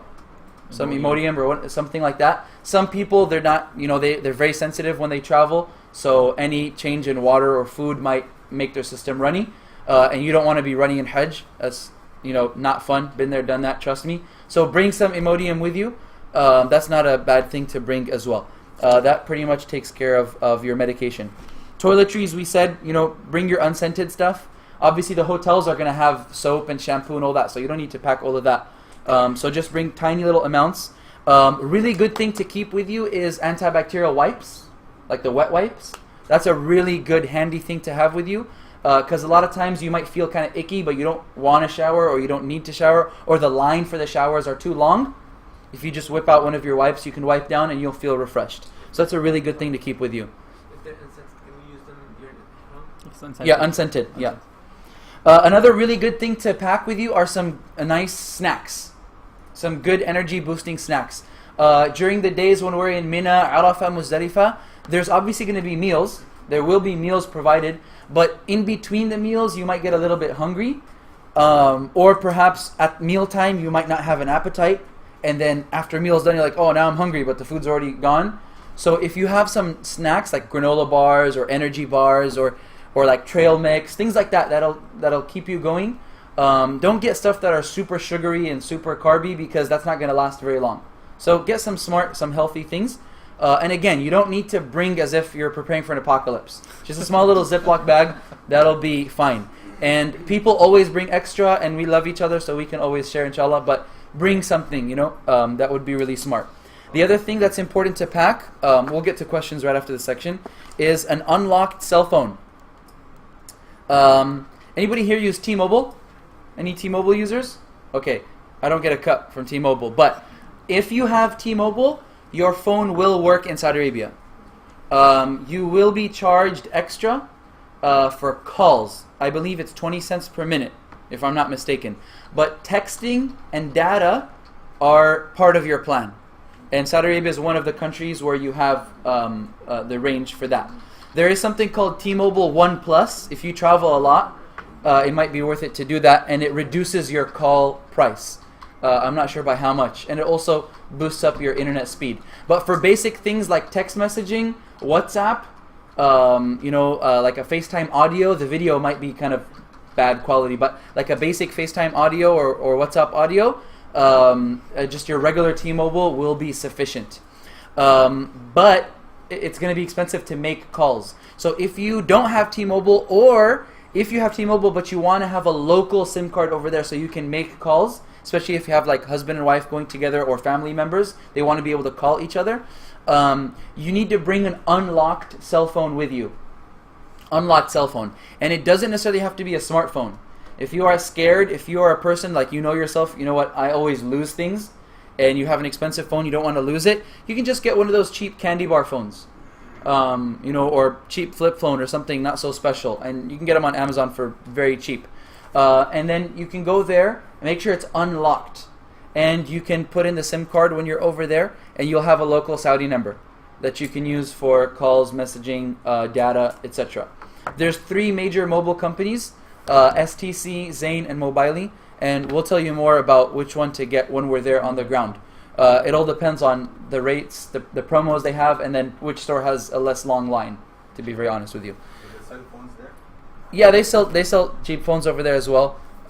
So if you want to just pick one up when you're there, you If you can. want like a cheap smartphone, there's a blue phone that's like $80-$70. Yeah, there's some cheap phones on Amazon that you can find that are like Android phones, and they're unlocked, less than $100. If you want to have a smartphone, but you don't want to take your own, you can get something cheap on Amazon. I think Blue had a Blue. recall recently, but it should be okay. I think it's important to mention. So I just got an email 2 days ago from Dar es Salaam because initially I was going to go to Hajj with them. They said acquiring the local Saudi SIM card for use during Hajj is no longer possible due to new Saudi security requirements, which include production of the individual's passport and capturing the individual's fingerprints by the local carrier, and hence they recommend getting a global SIM card before you show up. So I can forward that to you, but I mean that might be an important thing to consider. So that's basically something that I don't have the answer to. Because they do have security concerns. So in previous trips, whenever you'd go, you'd have to give them a copy of your passport, because every SIM card is connected directly to your passport. So I don't know if that's what they're talking about, because in the olden days, you used to just walk in, give a guy 50 riyals, and he'll give you a SIM card, and you can do whatever you want with it. There was no tracking. But obviously they've changed as of the past 2 years. So I don't know if they're referring to that change, or this is something brand new as of this year, where even with your passport they won't give you a SIM card. That's something I'd have to verify and look into, but I appreciate the heads up. And if we do hear of anything, we got all of your emails, so we will. It's very easy for us to get in touch with you. But definitely, if you have T-Mobile, then you don't even need to worry about that, because you'll be able to use your phone. So that takes care of packing. Pack smart, pack light, please. For your own sake, trust me, you'll enjoy your trip way more. There's tons and tons and tons of YouTube videos about how to pack smart. People pack for an entire 12 months in one backpack. And like I said, I mean, you might say that's extreme. I mean, that's my methodology, but the idea is be smart. Don't burden yourself. Get some snacks, get some unscented toiletry. Make sure you get your prescription medication, and make sure you get an unlocked cell phone. Or based on what Khalid told us, we'll look up into that a bit more. So that takes care of packing. You have anything you want to add to that section? No. I'll Okay. do the little logistics stuff real quick. Okay. Any questions about packing before we go on the next section? Yes, ma'am. Question about the medication. So someone was telling we have to pack and keep the airline medication, or keep it all in our carry-on? Carry on. No, you can keep it in your carry-on unless it's liquid. If your medication is liquid, is it liquid? No, it's Okay, so you're fine then. Yeah, so keep it in your carry-on. Don't put it in your checked baggage. Because, I mean, God forbid, if your checked baggage gets lost, you need to have access to your prescription medication. So, if you have prescription medicine, always keep it on your person. Don't check it in. This Saudi Airlines still has that electronics rule, right? Yeah, for the Yeah, laptops, right? yeah. So, Saudi Airlines is one of the airlines that recently was part of that electronics ban. So you're not allowed to take any electronics on board bigger than your cell phone. So Kindle, iPad, laptop. Is that rule still exist? Right? They didn't change it. Right? Only Emirates got off the ban, electronics ban. Yesterday. Yeah. Everybody's changed. Everybody's off. Everybody's off? Okay, everybody's off. Majority of everybody. Okay. Please do your own verification. Yeah, so verify if that's the case. But anyways, I wouldn't recommend you bring any like giant electronics anyways, because you don't want to lose it. You don't want, you don't want, you know what? Forget about losing it. You don't want it there to distract you. You're there for Hajj. You're not there to like watch Netflix or like do any crazy stuff. Unless you're super, super important in your job and you have to have a place to type emails or something. But otherwise, please don't bring any electronics. Cell phone's bad enough already. Can we buy antibiotic for the Yeah. shop? So the general basic antibiotics, yes, you can find them at the pharmacies. But if there's something specific that you need or you're accustomed to, it might be good to get it from here beforehand, just so you're on the safe side. But like I said, the general stuff like erythromycin, Zithromax, all those that usually get prescribed when people have a cough, cold, all that stuff, those are really readily available at all the pharmacies there. Okay, moving on. All right, so we're going to start going through what we're actually going to be doing on the journey. So the vast majority of us are going to be departing on what date? The 22nd. So for those of us leaving on the 22nd, we're going to be taking a domestic flight from LAX all the way till DC, Dulles Airport in DC. So the flight is at 7 a.m. So I highly recommend everyone get to the airport at least 2 hours before. So try to be at LAX by 5 a.m. And now when we check in our baggage here at LAX, we're going to try having our baggage checked all the way directly to Medina. But there may be some TSA restrictions that will prevent that from happening. So it might happen that we're going to have to check in our bags here, then collect them at Dulles and DC, and then recheck it at the Saudi counter. We might have to do that.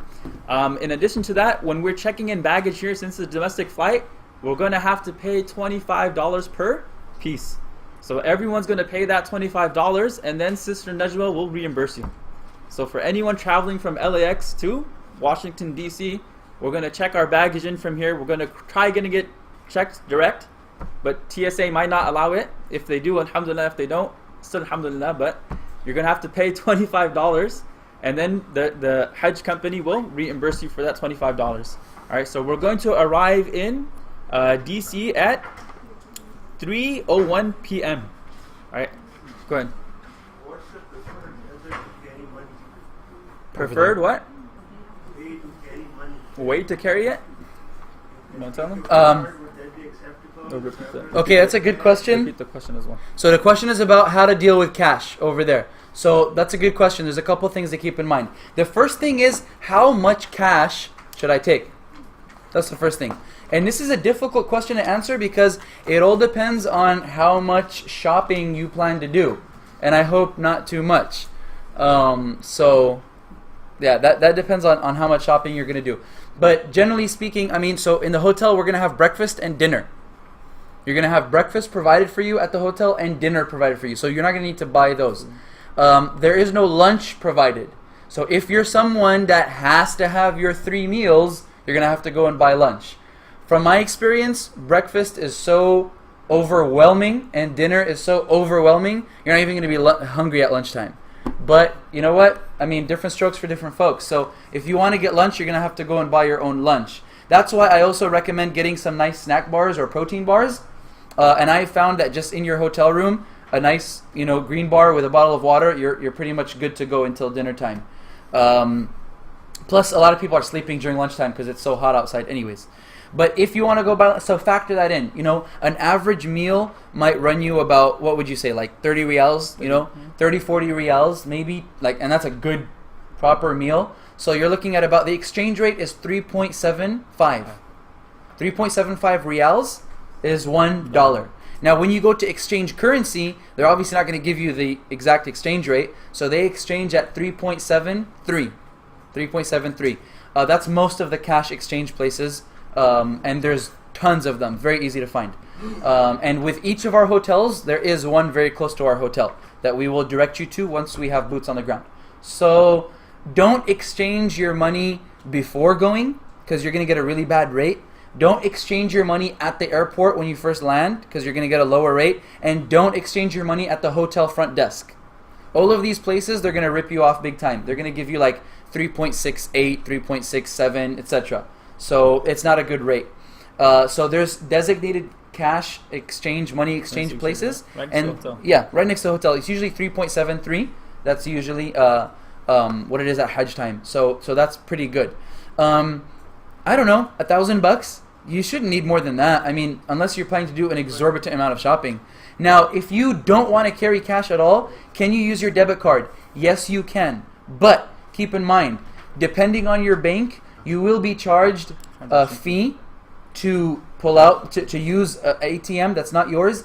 And depending on your bank as well, I know from personal experience, Chase and Bank of America do this. On top of that $5 transaction fee, they're going to charge you 1% of the amount that you're withdrawing. I know for Wells Fargo they don't do that, but unless they've changed. But this is as of last year. So keep that in mind. I mean, if you can just take some cash with you beforehand, you won't need to pull out. But usually the major debit cards, they all work at the ATMs over there. Yes, sir. In 2009, I thought that would work, but we never recognized any card from it.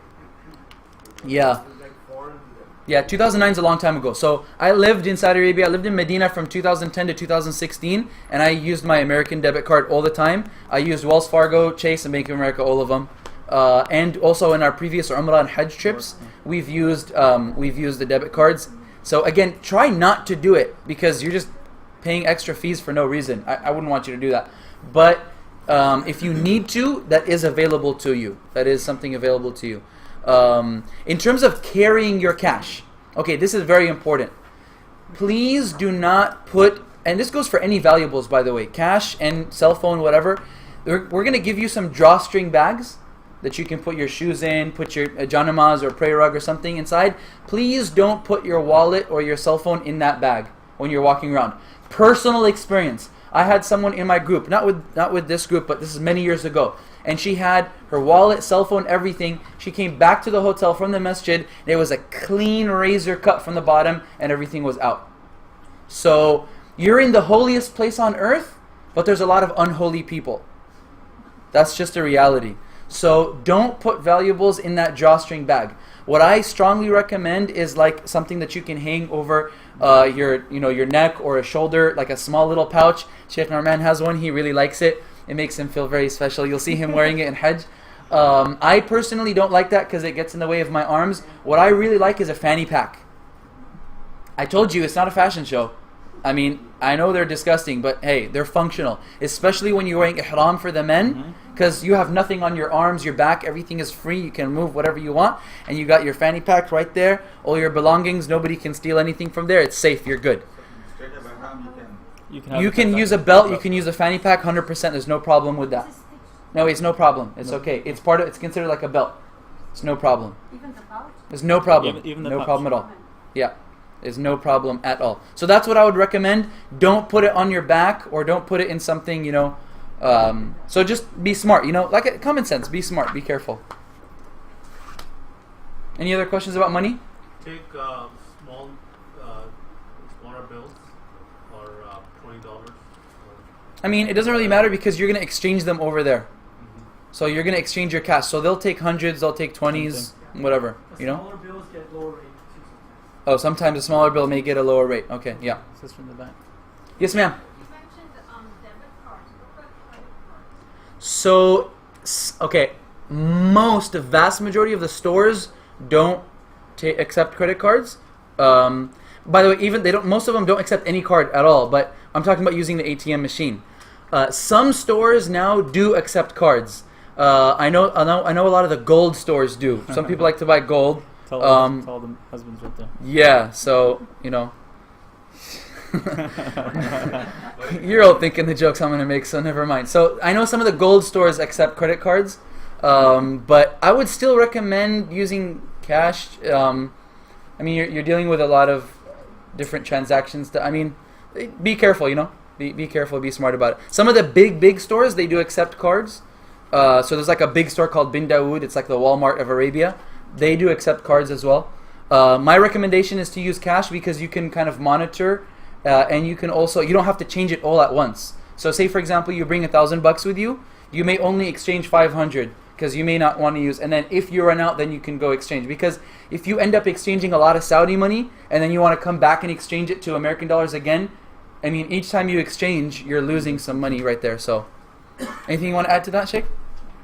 Okay. Yes, sir. And how safe is it to keep it in a pajamas? to Safe. carry the whole 1,000 with you?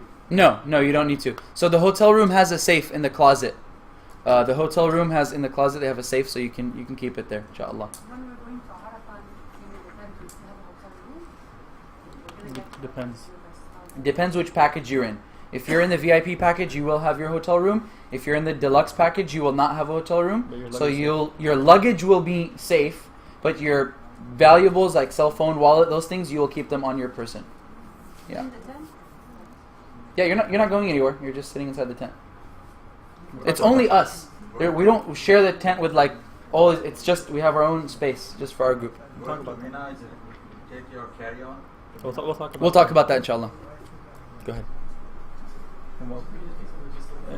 Okay. Assalamualaikum. Just briefly, I wanted to. My name is Numan. Inshallah, I'll be with you guys throughout the entire trip, and you have some great young shuyukh with you. Inshallah, we'll all collectively serve you. I just wanted to introduce the owner of the travel agency. He's here today, Mudir Ashraf Darwish. Assalam. Assalamualaikum. He's the owner of Delta Travels. He's the one who's taking care of everything for us. He's a travel agent, ticketing. He takes care of everything for us here in the U.S. and all the logistics on the ground. And I just wanted to make 2-3 announcements. For group number 1, that's going to be going from LA to Washington. Like Sheikh Farhan and Sheikh Muhammad Bane said, our flight is at 7 a.m. So please arrive at the airport by 5 a.m. If we must, we can pray Fajr at the airport, no problem. We have 2 things that you should be aware of. Due to TSA regulations, we will find out at the day of at the counter if they will allow us to book our luggage directly from LA to Medina. If they don't, we will receive it in Washington Dulles at DC and reload it back. The Saudi airline is aware of us. They are aware we have a 2-hour gap, but the Saudi flights do not take off until all passengers are on board, especially all Saudis. So they make sure that that happens all the time. Second thing is, everybody, how much ever checked baggage you have, it's $25 per bag. It's more convenient and more easy if everybody just pays for their bag individually. And then when we get back, Brother Ashraf and Sister Najma, who many of you have been dealing with, they will reimburse you, and it should be no problem whatsoever. Additionally, once we get to Washington, some of the staff members will already be at Washington waiting to receive us and helping us out with luggage and guiding us. And one of those staff members is here, Brother Mahir Sube. He's there, and Brother Muhammadu, he will be there. So Brother Mahir also works with the IOK and Brother Ashraf's group, and there's many other staff members you'll get to know. So it's a nice, cozy, small group, and inshallah we'll be with all of you all the time, inshallah, throughout the trip. So logistically, that's the most important thing. And for the group, the second group that's leaving on August 23rd, make sure you also arrive at LAX airport. Your flight will be direct to Medina. Make sure you're there at least 2 to 3 hours before the flight. And inshallah, once you arrive in Medina, everybody will be there outside the airport to receive you, load you up on the bus, and bring you to the Medina hotel. Huh? There's about, the first group that's going to be on the DC, the 23rd flight, it's about 25 of you. The 23rd, the 22nd flight from DC will be about close to 40 plus, and there's some other people coming from other destinations here in the US. They'll be coming through Emirates, and they'll be arriving separately in Medina, but the ground staff for Brother Ashraf will be taking care of all of them and bringing you to Medina Hotel, inshallah, the Darul Iman Intercontinental. Few more things. Both groups, you will have 3 nights in Medina, and then obviously the group 1 will arrive first. So let me just take you through the group 1 itinerary. We'll email you a day by day, but just this is giving you a verbal idea. So once we depart from here on the 22nd, we will arrive the next day to Medina, 23rd. So 23rd, 24th, 25th. We will stay 3 nights in Medina. And then we will go to Mecca. And we will be in Mecca for 4 nights, right? So 23rd, 24th, 25th in Medina. 26, 27, 28, 29 in Mecca. Now, these calculations, 3 and 4 for group number 1, is based on Dhul Hijjah being 29 days. If the Saudi Hajj announcement and the Hajj ministry announces Dhul Hijjah for being 30 days, Dhul Qa'dah, sorry, yes. So if the Saudi Hajj announcement and the ministry makes the announcement for Dhul Qa'dah to be 30 days, we will get 1 free extra night in Mecca, sorry. So we'll be staying 5 nights in Mecca. So again, 3 nights, 4 or 5 nights in Mecca. Then inshallah we will be coming to the days of Hajj. The 4 nights we will be between Mina and Muzdalifah. And then inshallah the remainder of the nights prior to our departure back, we will be in Jeddah. And at Jeddah we'll be staying at the Holiday Inn Gateway. It's a really nice hotel and everything. And that's how it will be. This was for group 1. Let me just finish group 2. Group 2, you'll leave here on the 23rd. You'll arrive to Medina on the 24th. You also will stay 3 nights in Medina. And then after the 3 nights, till your departure, back from Jeddah, you'll be staying in Mecca the whole time, and you'll have the hotel access all throughout. Again, this will also be outlined in the day-by-day itinerary. Sister Najma will be sending us the day-by-day itinerary in the next week, inshallah, so you'll have a detailed overview. But there's nothing to be concerned about or worried about. All the flights have been confirmed, all the hotels have been confirmed, the Jeddah hotel is confirmed, everything is confirmed. And inshallah, Brother Ashraf, I've been going to Hajj with him in particular since the mid-2000s. And we have a great working relationship, and we're very grateful for him and the attention to detail that he's been very particular about. And we've had pretty much smooth sailing. But again, there are things that, like the shuyukh mentioned to you, it's a magical kingdom. Things happen in weird ways at times. But there are certain things that nobody has control over, namely traffic, congestion, road closures. So what this does is sometimes the buses are delayed, roads are closed. And, sometimes the Saudi guys, you don't know what they're thinking. They might have had a fight with their wife the morning of, and then when they're out in the streets, they're very rude and abrupt. Instead of letting you go this way, they tell you to go that way. So things happen like that. But we're always going to be experiencing whatever happens together. We'll be with you all throughout the journey. And our purpose, all 4 of us, is to serve you and to make sure that this is a acceptable, memorable Hajj for all of you. And through this service, inshallah, we ourselves seek Allah's pleasure and His pleasure alone. This can be a means of our salvation in this world and the hereafter. That's the only interest we have. And as you know, traditionally our elders would always talk about how people who serve the Hajis, it's a very noble, blessed act. And we want to be part of that noble undertaking. And that's all we're doing. And inshallah, Ashraf, Mahir, the entire staff of Delta Travel and Tours, they'll be there with us. And along the way, there's going to be a lot of background things happening that will be unseen to you, but we're always working and coordinating and stuff like that. So inshallah, we'll have 2 groups, and the flight that's going to go from Washington, myself and Sheikh Farhan will be on that flight. And the flight that's going to be going LA to Medina, inshallah, Sheikh Umar Hussein and Sheikh Muhammad Mane will be on that flight, inshallah. That's how we have it planned at the moment. Yes. Which airline are we taking from LA? Virgin America. Yes. It's a nice airline. We had an option of going United and Delta and all that. We told Ashraf, no, let's just get us Virgin America. If they're nice planes, they're very clean and hip as well. The same day we're going to Medina. Huh? Yeah, you'll get it in the Virgin America is ticketing everything. You have the general itinerary by now, or do you not? Okay, so Sister Najma will be sending it this week, inshallah. We have the itinerary, but it says everyone's been ticketed already. She'll email you everything. It's all going to happen right now. A lot of things, it just, again, like Sheikh Muhammad Mane, I heard him over when he was speaking. Things at Hajj, they have their own timelines, and airlines ticket accordingly. Issues, visas are issued 3 weeks out. All that's going to be processing this coming week. It's going to get a little crazy for us, but inshallah, just be patient. Everything will come through in a timely manner, inshallah. It's just how things are. Working with the Saudis here, it's just like working with them over there. That's how they are sometimes. But inshallah, we'll get all that information, and everything should happen in a timely manner. I can answer any logistical questions. When are the visas coming back? They'll start processing middle of this week.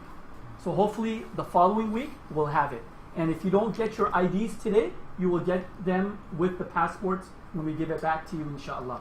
Most of them are here today, but if some of the IDs have any mistakes or you're missing your ID, you will get it with your passport, inshallah. Are you going to surrender passport in Medina? Yes.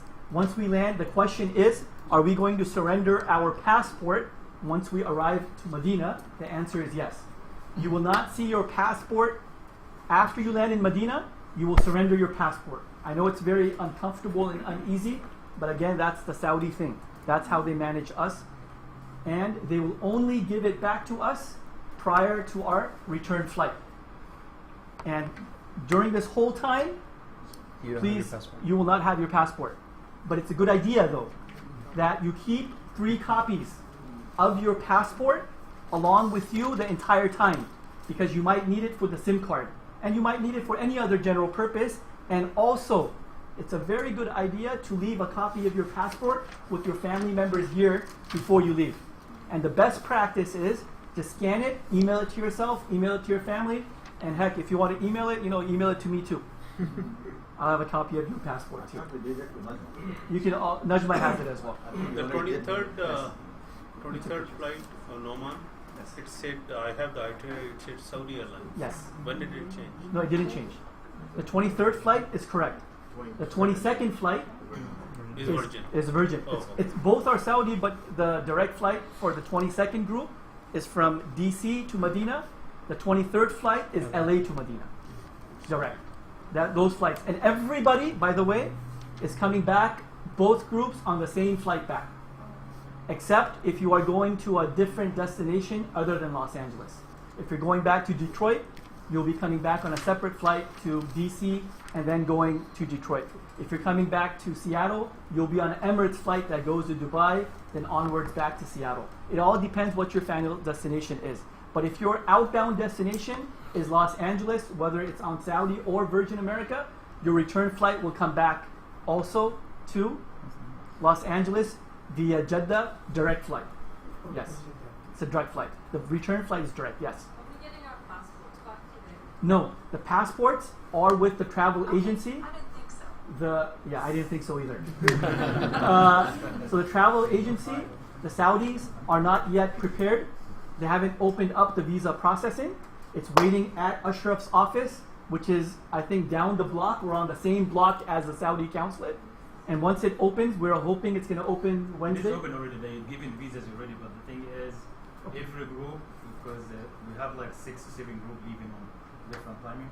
So we start with the first, and then we go to the end. One of your group, the one leaving on 23rd, this is the last group. So we're just holding in that till we finish the videos. So when do you think? The thing is, inshallah, I think we'll submit all the passport by Thursday. It takes them 3-4 days, so by the following Wednesday we'll get every passport, inshallah, if there is no problem with the passport. Once we get it back, we just have some document to have a copy, as you said, and keep it in the office, and we'll mail it to everyone, inshallah. So you heard it right from him, yes. Do we need any other ID, like driver's license, passport? Passport's the best ID you have. Again, keep extra copies with you. Leave a copy with your loved ones and just have a software. Sheikh Nauman said keep copy of the passport from your first page and the visa copy too.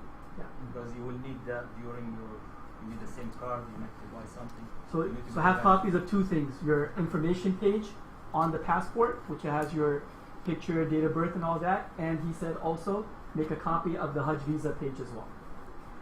Yes. You don't need to. There's no need. But you might need it for you don't really need it. You can just check in with your passport as well. Keep it with you, it's okay. 3 hard copies. Yeah, it's good to have 3 hard copies. You can have 2 if you like. Not 5. on the phone. Huh? Not on the phone. You can have it on the phone as well. But sometimes the SIM card people, they want to take 1 hard copy from you, so it's up to you. Some money exchange places may ask. Yeah, many money. Actually, I've they do right now. When you go to exchange your money, they will ask you for a copy of the visa. They have some new rules this year. Okay. So you have to also understand, there are things that happen that the Hajj ministry informs us the day of or the week before or some things like that. And all that will be communicated to you if it affects you. You had a question? Yeah, brother, so I always hear kind of horror stories about transportation, about the buses and things like that. Yeah. Are you taking care of all the transportation that you're going to need? Everything? Yes. Brother Ashraf's company is going to take care of all the transportation whatsoever. So the only transportation that you can think of right now is going from Medina airport to the Medina hotel. Then from the Medina hotel to the Makkah hotel. And then in the days of Hajj, when we have to go back from Tawaf, from Mina back and forth, again, It's the same bus. The same bus. Take you from Medina to Mecca. It will remain with you all the way down till you get to Jeddah hotel. Inshallah. So the bags that we have with us, they would stay in the same hotel once we get to Makkah? We don't Yes. have to move the bags out? So what happens is, are you in group number 1 or group number 2? I'm leaving on the 22nd. Okay, so your question is, when we arrive at Medina, your baggage will be with you at Medina hotel. Yes. Once you go from Medina hotel to Makkah hotel and stay at Makkah hotel, your bags will remain with you. But after it's the morning of the Hajj, when you go to Mina, those bags, your checked baggage, not your hand baggage that you're going to take with you, your checked baggage will no longer be with you. Right? The travel agency is going to handle that baggage, and the next time you see that baggage is when you arrive at your Jeddah hotel. Right? They will handle the baggage and take care of all that for us. And that's standard procedure. But for the group that's going to have the hotel all the way till the end, your baggage will always stay with you at your hotel rooms till you go back. That's the second group. So we should have like a carry-on bag with Yes. us also in Yes. addition to the 2 bags? Yes. Yes. Because that carry-on baggage will come in handy with you for the days of Mina and all that type of stuff. But you know, there's different sizes of carry-on baggage, right? So you don't want to make sure it's this big. It should be the smallest possible, because that bag, also when you're in Mina and you're in your tent, and the tent, you guys talk about the bedding yet? We're getting there. Are you going to get there? They'll talk to you about that. So the smaller and the lighter, the more easier it is for you, okay? Any other questions? It's sort of a superfluous question, but if you want to do extra Umrah, Yes. and you're taking the ihram off, Yes. do you have to go back to Miqat to We'll answer that. So Sheikh Muhammad Mane will answer that, inshallah. Anything running out of about time. more flights, hotels, logistics, I can answer, and Brother Ashraf, visa processing. So inshallah, you heard Wednesday, Thursday, our passports will be submitted. And inshallah, the following week, before the end of next week, after that, we should be hearing back, inshallah. And Sister Najma, she's been very, mashallah, hardworking, and she'll be communicating to all of us, inshallah, in due time. Is there kind of a deadline for both the passports, the American ones and non-American ones?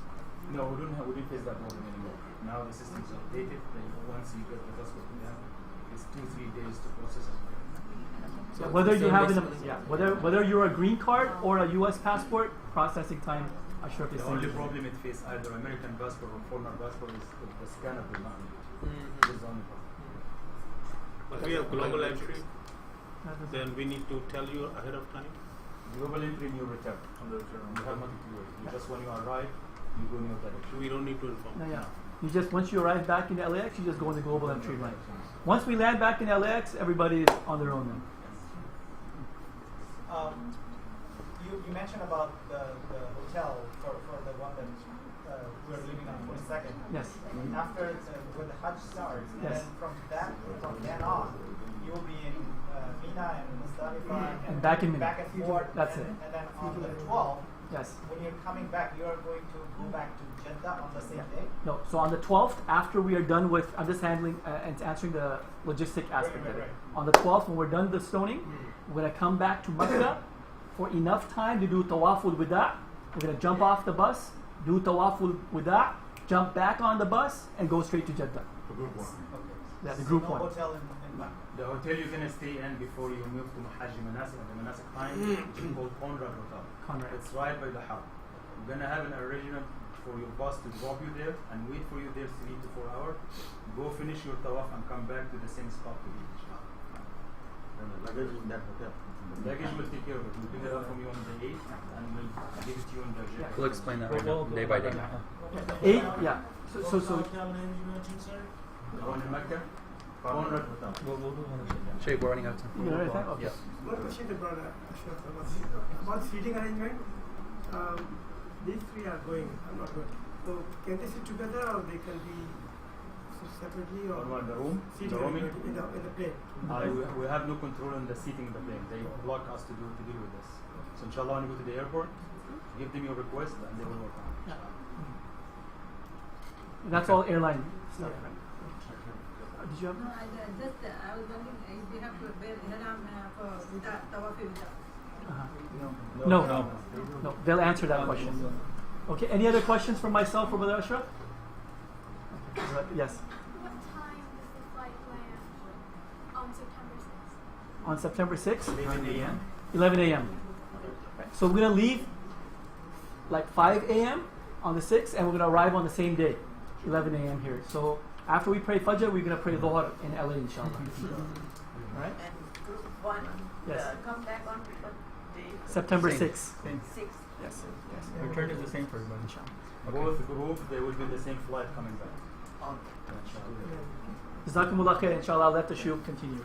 Assalamu alaikum. Okay, so what we need to do is we still have one more thing we need to cover for you, and then we'll open it for questions. So save your questions for the end. So if anybody needs to leave, they can leave. We're supposed to wrap up at 3:30, so may Allah give us barakah in our time. We want to run through a really quick day-by-day schedule of our entire trip, especially the days of Hajj. This is where most of the questions arise because people don't understand properly what we're doing day by day. So if you pay attention to this section, 99% of your questions will be answered, inshallah. So when we talk about departing, so we're going to depart from here, regardless of what group it is, for group 1 or group 2. You're departing from LA, you're going to arrive in Medina. Okay? So when you arrive in Medina, what you're going to do is you're going to arrive in the airport. Like Sheikh said, you're going to turn in your passport. That's out of our control. And then there's going to be a bus. So we get on the bus, and then that bus will take us to our hotel. And we're at Darul Iman. Darul Iman Intercontinental Hotel. And that's right in front of the Prophet's masjid. Like, you can't get any closer. You see in this picture? It's no, you need to go to the left. Yeah. It's to the left of this building here. So the building right here is our hotel. Actually, this is a really good picture to keep for a minute. So if everyone could just pay attention real quick. This is the front of the masjid. The Qibla is this way, which is south. Okay? So the women's sections, there's one on each of the back corners, on each of the north corners. So northeast corner and northwest corner of the masjid. That's where the women's sections are. Our hotel, Darul Iman, is directly in front of the northwest corner women's section. But this is only for women. When you want to go and do ziyarah, when you want to go and visit the grave of the Prophet Muhammad sallallahu alaihi wasallam, and you want to pray in the area known as Rawdatul Rawda, that's over here where the green dome is. You have to enter from the northeast side. And the times for women's visitation are after Fajr, after Dhuhr, and after Isha. 3 times in the day. Okay, and that's specifically for women. So for your regular prayers and masjid time, you can just go to the section that's right in front of your hotel. That's easy. But if you want to go during the visiting times to visit the Prophet ﷺ, pray in the Rawda, you have to enter from this section. And in those 3 times, they block off a section from the men, and there's like a designated walkway, and you will walk to the front. So that's specific to the sisters. So we're going to arrive in Medina, and we're going to be in Medina for 3 nights. Okay, you're going to be in Medina for 3 nights. 23, 24, 25. 23, 24, and 25 of August. The best thing to do in Medina is to enjoy your time in the masjid, to give salam to the Prophet, to pray in the Rawda. And we're also going to have a designated tour. There's going to be a tour of the city of Medina, where we're going to go to some of the famous historical sites that are relevant to the seerah, to the life of the Prophet Muhammad, and to some places that are of his sunnah, his tradition to visit. So that will be on one of the days, probably in the morning time.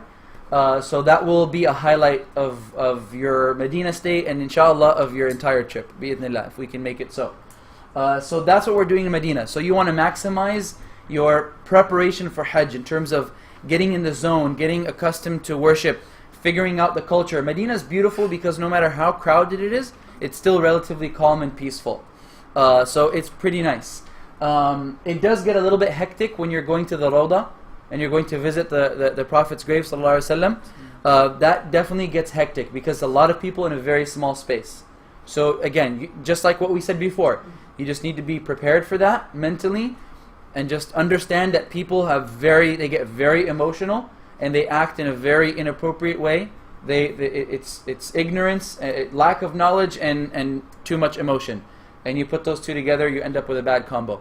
So just be the exemplary person. Don't teach people with your words, just teach people with your own behavior. We're not there to correct anyone, we're there to smile and to be as patient as possible. So it gets a little bit hectic in those areas. Otherwise, your Medina experience, inshallah, will be very smooth. A lot of people like to do their shopping in Medina because it's a lot calmer. Mecca is like insane. It's pretty intense, mashallah. So people find that it's generally easier to do shopping in Medina. And I've heard, I don't know because I don't really try this much, but people have said the shopkeepers in Medina are easier to bargain with. I don't know. So that's what you're going to be doing in Medina. We'll also have a chance to meet as a group. We'll have a group session where we'll prepare for the Umrah. So all your questions about Umrah, Ihram, this, that, my toenails, my hair, all that is going to be answered in Medina, inshallah. Deodorant, how do I tie my Ihram, all of that is going to be handled in Medina, because we'll do that on site. If I tell you all that now, you're going to forget it and you're going to ask me in Medina anyways. So we're going to do all of those nitty-gritty details in Medina, inshallah ta'ala. And then that's it. And then we're going to get on a bus, and then we're going to take that bus to Mecca.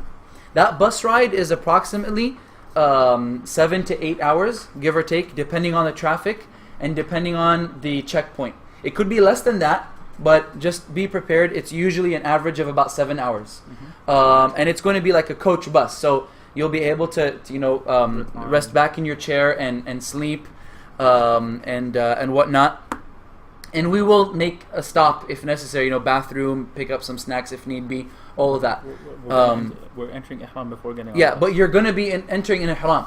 So the miqat, we're going to pass it when we leave Medina. Again, all of that, you're going to hear it in the Medina presentation, the Umrah presentation. But you are going to be in Ihram on this bus ride. So that is something to keep in mind. And then we're going to arrive in Mecca, and the first thing we're going to do is check into our hotel. So you're going to check into your hotel. It's Conrad Hotel. It's one of the newest hotels in Mecca, and it's really, really nice. We stayed in it just a few months ago, in April, when we went for the Umrah group, and it was awesome, alhamdulillah. 0 complaints from our end, alhamdulillah. So looking forward to being there in Hajj again, inshallah. A common question, do the hotels have Wi-Fi? Yes, they do. Sometimes there's blackout times. Sometimes it's a little bit slow, but generally speaking, they do have Wi-Fi. Most of the time that I've been there, I've experienced that. So we'll be in the Conrad Hotel. First, we check into the hotel, and then we go do our Umrah. First, check into the hotel, get settled, get your stuff in your room. If you need to freshen up, relax, get a quick bite to eat, something, and then we go do our Umrah together. And again, we'll talk about the details about that when we're on the ground, inshallah. So we're going to do our Umrah, and then we come back to the hotel, and then we're going to be in Mecca for 4 days. Just like Shaykh said, if the Qa'dah is 30 days, that means we have an extra day in Mecca. So, alhamdulillah, more blessings. So 4 to 5 days, depending on when the moon is sighted of Dhul Hijjah. So 4 to 5 days we'll be in Mecca. The best thing to do in Mecca is tawaf. That is the best thing to do. It is an act of worship that cannot be done anywhere else on the face of the earth. Tawaf is only done around the Kaaba. We'll get to questions later. So the best thing to do in Mecca is tawaf. I know some of you are going to be asking, I want to do more than one Umrah. I know you do, mashallah. You can do that, but that's not the best use of your time. The best use of your time is tawaf and preserving your energy for Hajj. You are here for Hajj. You want to do extra Umrahs, you can, but it's going to take up time and energy, because you're going to have to take a taxi to a place called Masjid Aisha, or a place called Tan'im, and you're going to have to make Ihram from there and then come back. And unlike the first Umrah where we're going to be together, those other Umrahs, you're not going to be with us. So, it's gonna take some energy. So, I know a lot of people are very passionate, mashallah. Some people come, they want to do Umrah for every single family member. I'm like, look, you can do tawaf and ask Allah to give the ajr of that to your family member. You can give sadaqah, you can sacrifice in Mecca and make the intention for your family members. But the best thing for you to do is to do tawaf and to stay in the masjid and make dua, read Quran, etc. and enjoy your time in Mecca. That's the best use of your time. I know people are going to ask about the additional umrahs. Inshallah, we'll handle that when we're over there, inshallah. So you're going to do your umrah, and then we're going to be in Mecca for those 4 to 5 days. Like I said, we have breakfast and dinner in the hotel, and we will have some time to bond together as a group. We will always be available. You're going to know our room number. You're going to know our phone numbers. We usually make a WhatsApp group where we have like a WhatsApp group so we can make announcements. So that's why an additional plus, if you want to take a cheap smartphone with you, if you don't want to take your own, it's good to have a smartphone so that you can be on the WhatsApp group. So we try to be as available as possible and communicate with you all. That's in the days of Mecca. Now we're going to get to the actual days of Hajj, the manasik. Okay, and so for the manasik, I would like everyone to raise your hand. I want to see 5 fingers. Okay, people always ask me questions about Hajj, and so I'll raise my finger and I'll say which one, which finger. We have the 8th of Dhul Hijjah, the 9th of Dhul Hijjah, the 10th, 11th, and 12th. One hand. So people are like, oh, when we're going from here to here, I say which finger? Oh, this one. Okay, now I know what you're talking about. And it helps you kind of figure out what's going on. It's 5 days of known as the manasik, or the rites of Hajj. Everything we've talked about up until now is not Hajj yet. It's Umrah, it's preparing for Hajj, it's visiting Medina, it's all good, but it's not the actual Hajj. The actual Hajj is going to be those 5 days. When we're over there, we're not going to be talking in like August, September, those kinds of dates. So we're going to be talking in Dhul Hijjah dates. Okay? So 8th of Dhul Hijjah, 9th, 10th, 11th, and 12th of Dhul Hijjah. And the corresponding dates, we'll know exactly when they announce the start of Dhul Hijjah based on the sighting of the moon in Saudi Arabia. So, on the 8th of Dhul Hijjah, okay, we've been in Mecca for 4 to 5 days, depending on the moon sighting, okay? The 8th of Dhul Hijjah, you're going to leave your hotel, and we're going to go to a place called Mina. Do you have a map? We don't have a map? We're going to go to a place called Mina. Mina is a gigantic tent city. It's only used, timings are things we'll determine over there, inshallah. It's only used during Hajj. It's like a few zip codes. It is massive. It's very easy to get lost over there because every single tent looks exactly the same. We're talking about millions of people from every single corner of the earth are there. It's amazing, but it's also pretty intimidating too. So stick with the group.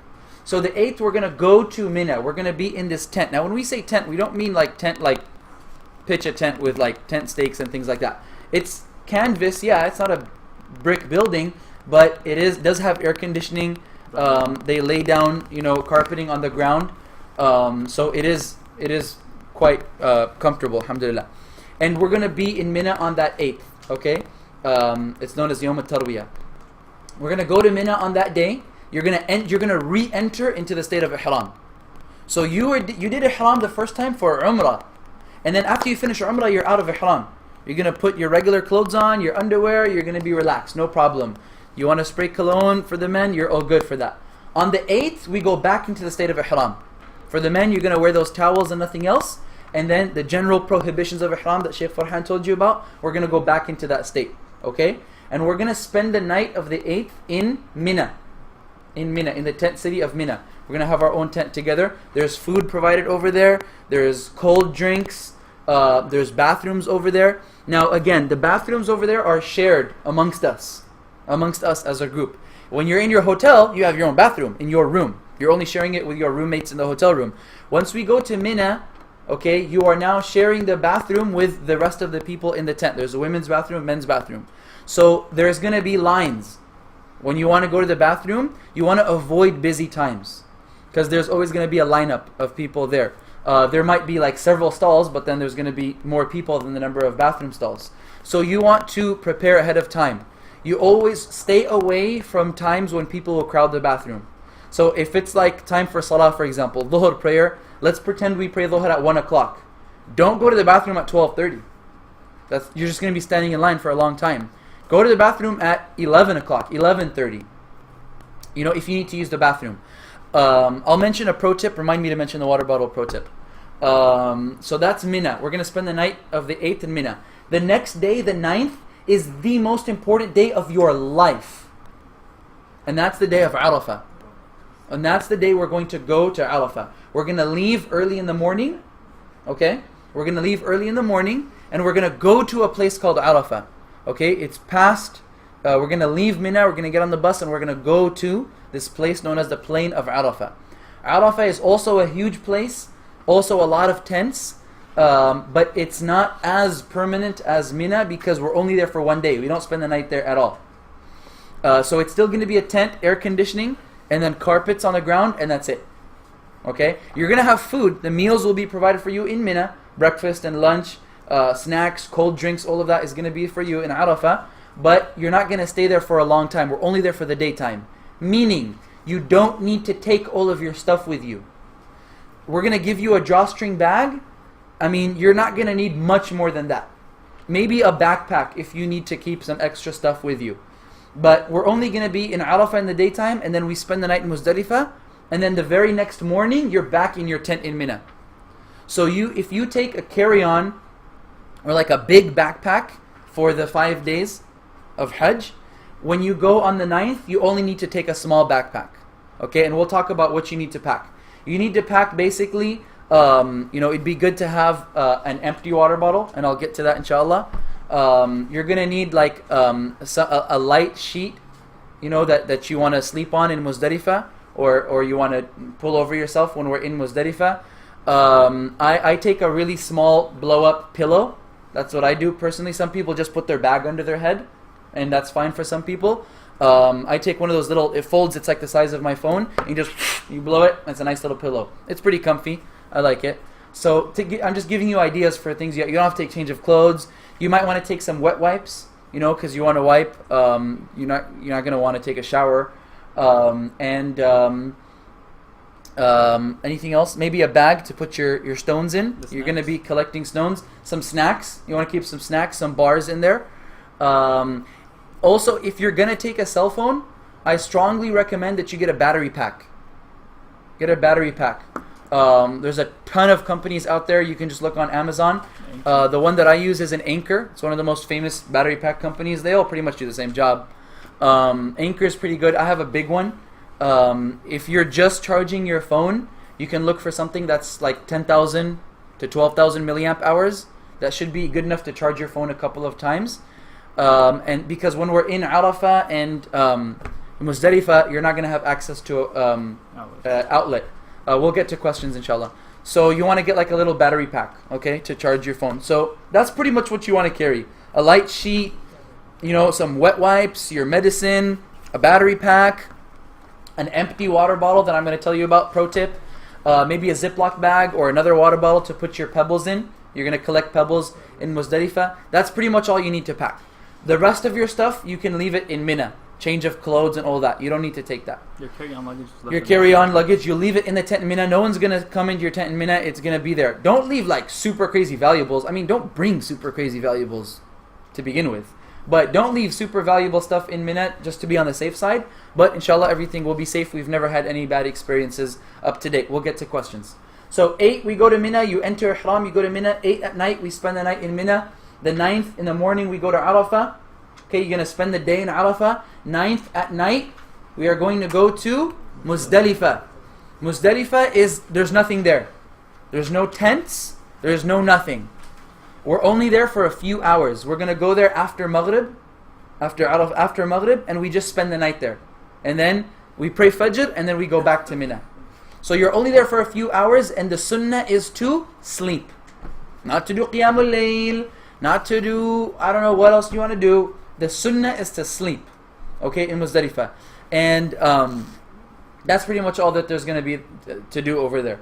And so we're going to spend the night in Muzdalifah. And then we're now on the 10th.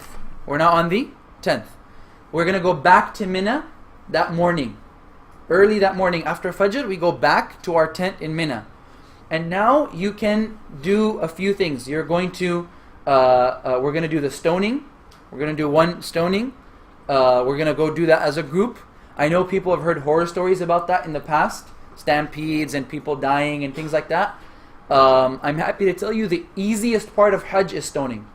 Now, I mean, the complex is gigantic. It's like a spaceship from sky, and there's no crowding, or it's very easy, very streamlined. We just go up, do a stoning, go right back down. So the jamarat, the stoning, is really, really smooth, and our Mina tent is right in front of it. Right in front of it. So we have VIP location with our tents. So that's on the 10th in the morning. We're going to do the stoning. After you do the stoning, we're going to cut hair. And then you get out of your towels for the men. You can take a shower and you could put regular clothes on. You have halfway gotten out of ihram, not fully. So you cannot have any intercourse with your spouse, but you can get out of the towels and wear clothes and put cologne on. Then sometime later, logistically, we will determine that based on the crowds and on the ground news. We will go for the tawaf. We'll determine when the most strategic and safest time to go is, and then we will let you guys know. And once you do the tawaf, then you're completely done with ihram. You are no longer in the state of ihram, and you have now fulfilled all the major pillars of Hajj. All that remains now is we spend that night in Mina, the 10th at night, the 11th at night, and part of the 12th. Only tiny little bit of the 12th. That's it. And in those days, you're going to be wearing regular clothes, you're going to be eating, drinking, you're going to have a really good time. You guys are going to be Hajj pros by then, and you're going to really enjoy those days. Those days are known as Ayyamut Tashriq. They're the days of eating and drinking and celebrating the accomplishment that Allah has facilitated for us. So the 11th and the 12th are really chill days, and we're just going to be hanging out in Mina, having a really good time with one another. We will have some group sessions, some short reminders. We will do salat together. It'll be a really nice experience, inshallah ta'ala. About the pro tip. So, a lot of times you don't need to use the bathroom, you just need to make wudu. A lot of times you just need to make wudu, you don't need to use the bathroom. And so you end up waiting in line just to make wudu. Okay, because the lines are really long. So what you do is you take this pro tip, and everybody else is waiting in line, and you're going to be a pro. And you're going to thank me, inshallah ta'ala. So what you do is you take a water bottle, not from here, you'll get one from over there. They have these miniature water bottles, okay? And what you do is you poke some holes in the cap, alright? You borrow one of the pins from one of our sisters, and you just go in there, pop, pop, pop, pop, pop, and you poke some holes in there, okay? And then when it's time to make wudu, you can just use that bottle with water, and you can just squirt it out, and you can make wudu. You will learn that you don't need much water. You see how much water is in this bottle? I could probably make wudu 4 or 5 times with this water. Alright, and that's Hajj pro tip. You might think that's not possible. Wait till Hajj, inshallah. You will realize that you can do it. And you don't have to wait in line. You don't have to wait in line. And you're going to really be happy about that, because nobody likes waiting in line. Nobody likes waiting in line. So go to the bathroom early, and then for wudu, just use your bottle. Just use your bottle. Pro tip, keep an extra cap that doesn't have holes. So if you have some water in there for later, it's not going to spill all over your bag. So keep 2 caps, one with holes, one without. That takes care of the day by day. And then on the 12th, the final day, the 12th, we're going to do, so on the 11th, all we do that's special is stoning. We're going to go and do the stoning on the 11th, and then we go back and chill in Mina. On the 12th, we do the stoning, and then we leave. We're going to leave. And we're going to go to Jeddah. We're going to go first stop at our hotel, like Brother Ashraf explained. You go back to your hotel. Bus will park over there. You're going to go make your tawaf al-wada' farewell tawaf. Then go back, get on the bus, and we go to Jeddah. We check into our nice hotel in Jeddah. Our 5 are done now. We check into our hotel in Jeddah. Jeddah, you can relax. Some people have relatives there. You might have some friends. There's nice restaurants you might want to go eat. A lot of people like doing shopping. It's more expensive there, but some people like doing that. Whatever, you chill, relax, unwind, decompress. A lot of people have to get right back to work. I know I do, so it's a good chance to relax. You might have caught a little cold or a cough, so it's a good time to just wind down. And then we get on our flight and we come back home, inshallah, safe and sound. Let's talk about your luggage. When this begins, when the 5 begins, you're not going to be with your luggage anymore. You're only going to have a carry-on that you keep with you. Your luggage is going to be taken, okay, and you will receive it when we get to Jeddah. That's for the deluxe group. Anybody here in VIP, group number 2? Okay, if you're in group number 2, and this applies only to you, you have access to your hotel. So your luggage will still be there in the hotel, and you have access to your hotel during these days after the 10th, 11 and 12, and the days after that, because you're not gonna be going to Jeddah right away. You're gonna stay in Mecca. You have access to your hotel room. So that is something unique to group number 2. We will arrange bus timings to take you to the hotel and bring you back to Mina. Okay? And that's something that will be arranged over there on the ground with the exact timings. And again, we will be doing it as a group. So I will be with you, Sheikh Norman will be with you. And so that will be very easy, inshallah ta'ala. So that takes care of our 5. That takes care of our 5. Any questions on this? 12. Yes, sir. What arrangement you have for the Qurbani, the sacrifice? Yeah, that's taken care of. They do it for you. The group will take care of it. Yeah. Yes. 12, group number 2. Yes. Not going to leave to No, Jeddah. they're not leaving to Jeddah. No. Leaving to Jeddah. You're gonna be there for another 2 days, right? Mecca? Yeah. I'm not sure. Or one more. I believe until the. Well, you're gonna leave the day before because you have to get to the airport. We'll ask Sheikh Norman the exact time, inshallah. But you're gonna be there for another night or 2. Do they still have like a general lunch from Shah one day? I went back 99. They had like a lunch offered by the king of Saudi Arabia. No. No idea. Yeah. If the king invited me for lunch, I would thankfully turn down that invitation. All the Hajjis? Alhamdulillah, you're gonna have more than enough food. The one thing that you're not gonna have a shortage of is food. I mean, the hotel is rooms of food. It's just ridiculous. So we're taken care of. Like a big plate they brought for everybody there. With like the whole sheep on it and the sheep's head and the tongue like right there. Yeah. I don't know. No, I never done that. Yes, sir. Yes. No, barbers. No, there's gonna be barbers there where we'll do it, inshallah. Yeah, they will be there. Unless you like shaving your own head. Where's Khalid? We got some people here that shave their own head, so. No. They use brand new blades. No, you don't need to worry about that. 100%. Are you allowed to change your ihram, like get two ihram? Yes. If your ihram gets really dirty or it falls somewhere not nice, you want to change it, you can change ihrams. Yes. You do sacrifice at the end. You're not going to do it. It'll be done for you. As a party for them. Yes. But do you have to do a separate sacrifice as an obligation that we do No. when you're not going for Hajj? Udhiyah, no. As an obligation, no. The only time you're going to have to do additional sacrifices is in certain circumstances. If certain mistakes are made, that's handled on a case-by-case basis. You'll check with Mufti Farhan, he'll tell you when you need to do a sacrifice. Allah khair. Any questions on this side? Yes, Sam. I have 2 questions. Yes. For Muzdalifah, should we bring like a sleeping mat, like something You can. There's some I wouldn't say to get anything really beefy or don't spend much money on it, but you can. It'll definitely make it more comfortable for you. It's not the most comfortable. I mean, you're on the floor basically. So if you do have a sensitive back or hips and you want to have some extra comfort, it would be nice to bring a little sleeping pad. They do sell some stuff over there at this place called Bin Dawood. Our hotel has one. Both hotels have one right next to it. Like I said, it's like the Walmart of Arabia. Everything under the sun is sold there. That's another reason why I tell you to pack light. A lot of things that, like cheap little things that you'll realize, oh, I need this, you can find them over there for cheaper. I'll tell you one example. People always buy the outlet converters, and they buy these $30 fancy global converters on Amazon. You go over there, you can buy it for $1 and you do the math, which is less than 70 cents, So a lot of stuff is available easily there. They do have some mats, sleeping bags, blow-up pillows, things like that, If you have one in particular that you really like and you want to bring it, sure. I wouldn't discourage you from that.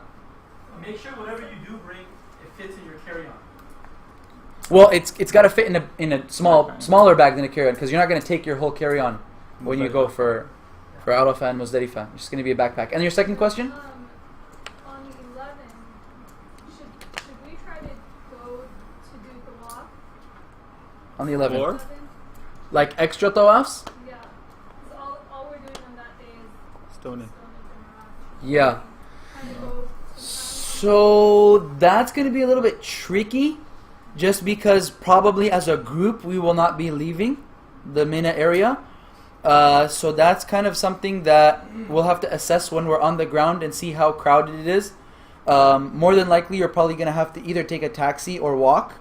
The taxis are pretty expensive at that time. The walk is about an hour, hour and a half, but it is pretty hot and there is a chance of getting lost. So it's not something that we could definitely recommend off the bat, but we'll have to assess it more closely when we're there on the ground. But as a group, that's not planned. What's the sunnah? The sunnah is to stay in Mina. The sunnah is to stay in Mina. Yes, ma'am.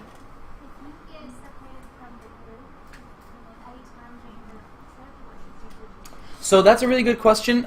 That's why it's nice to have like a little phone on you, so you can be in touch with us. Inshallah, that doesn't happen.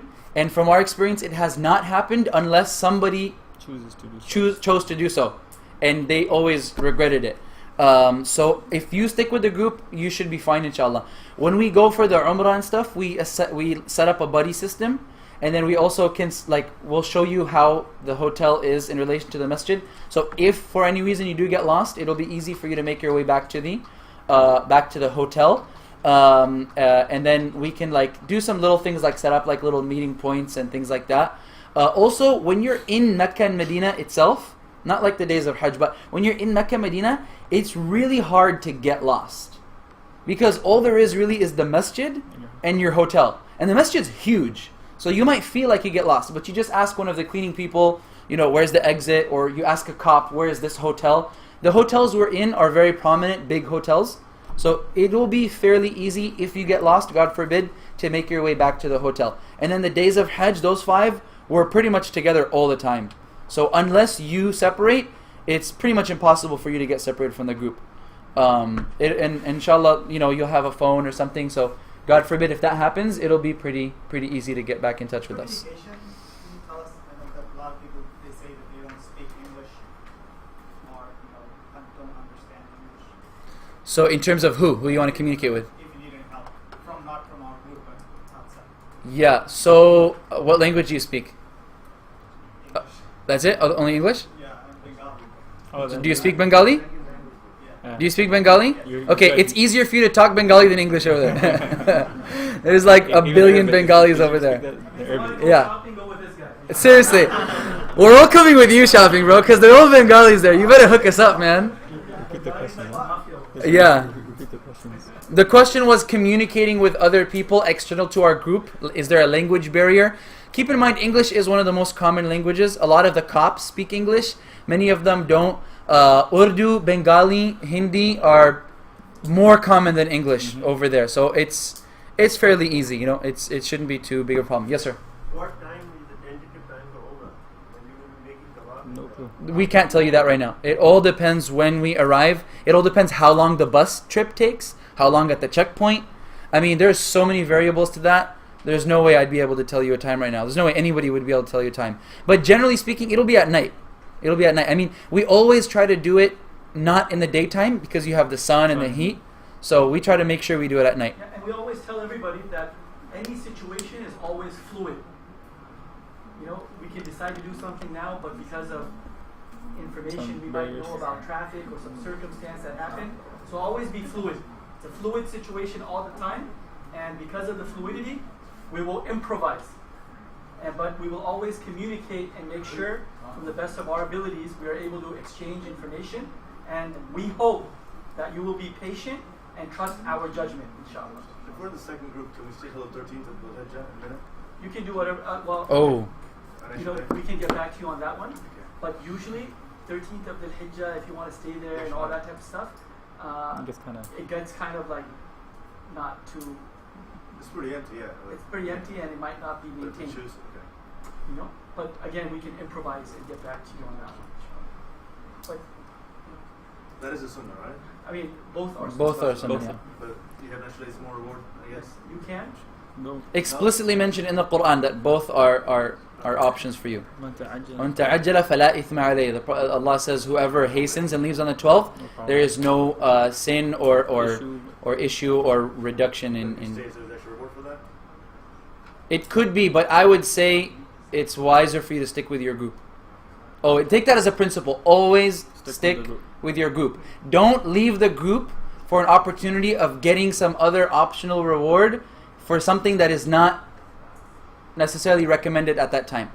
What's recommended is to stay with your group. So you don't recommend Qiran? I don't recommend Qiran. Especially for our group. Especially because that means you're going to be in towels for those 5 days of Mecca.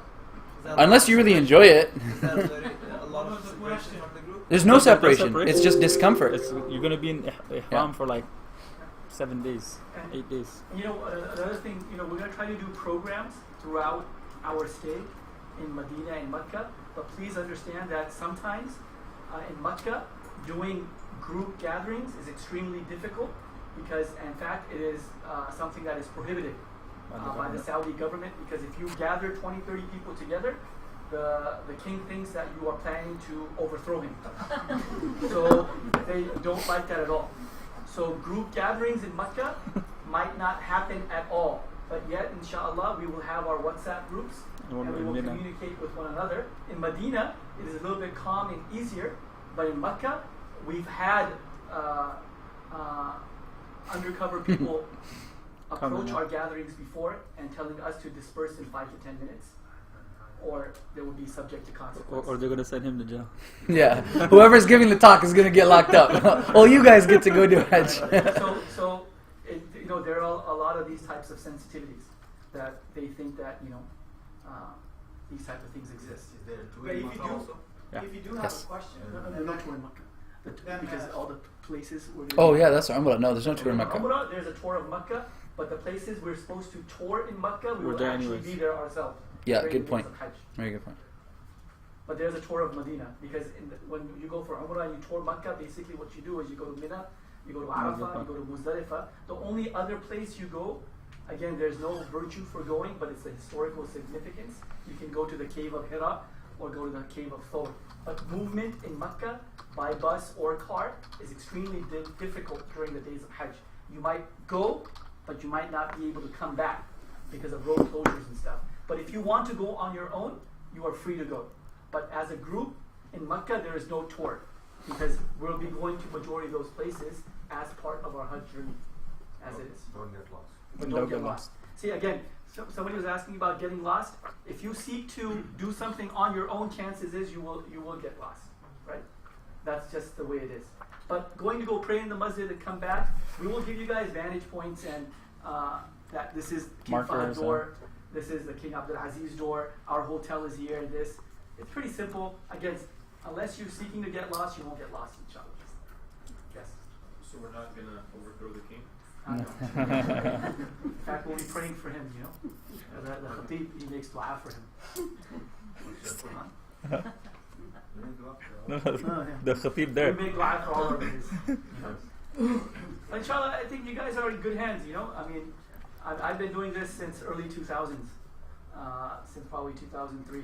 I've been going, and I had a little hiatus in the middle, but I've been going, and Sheikh Farhan's been going for how many years? This is going to be the fifth or sixth year.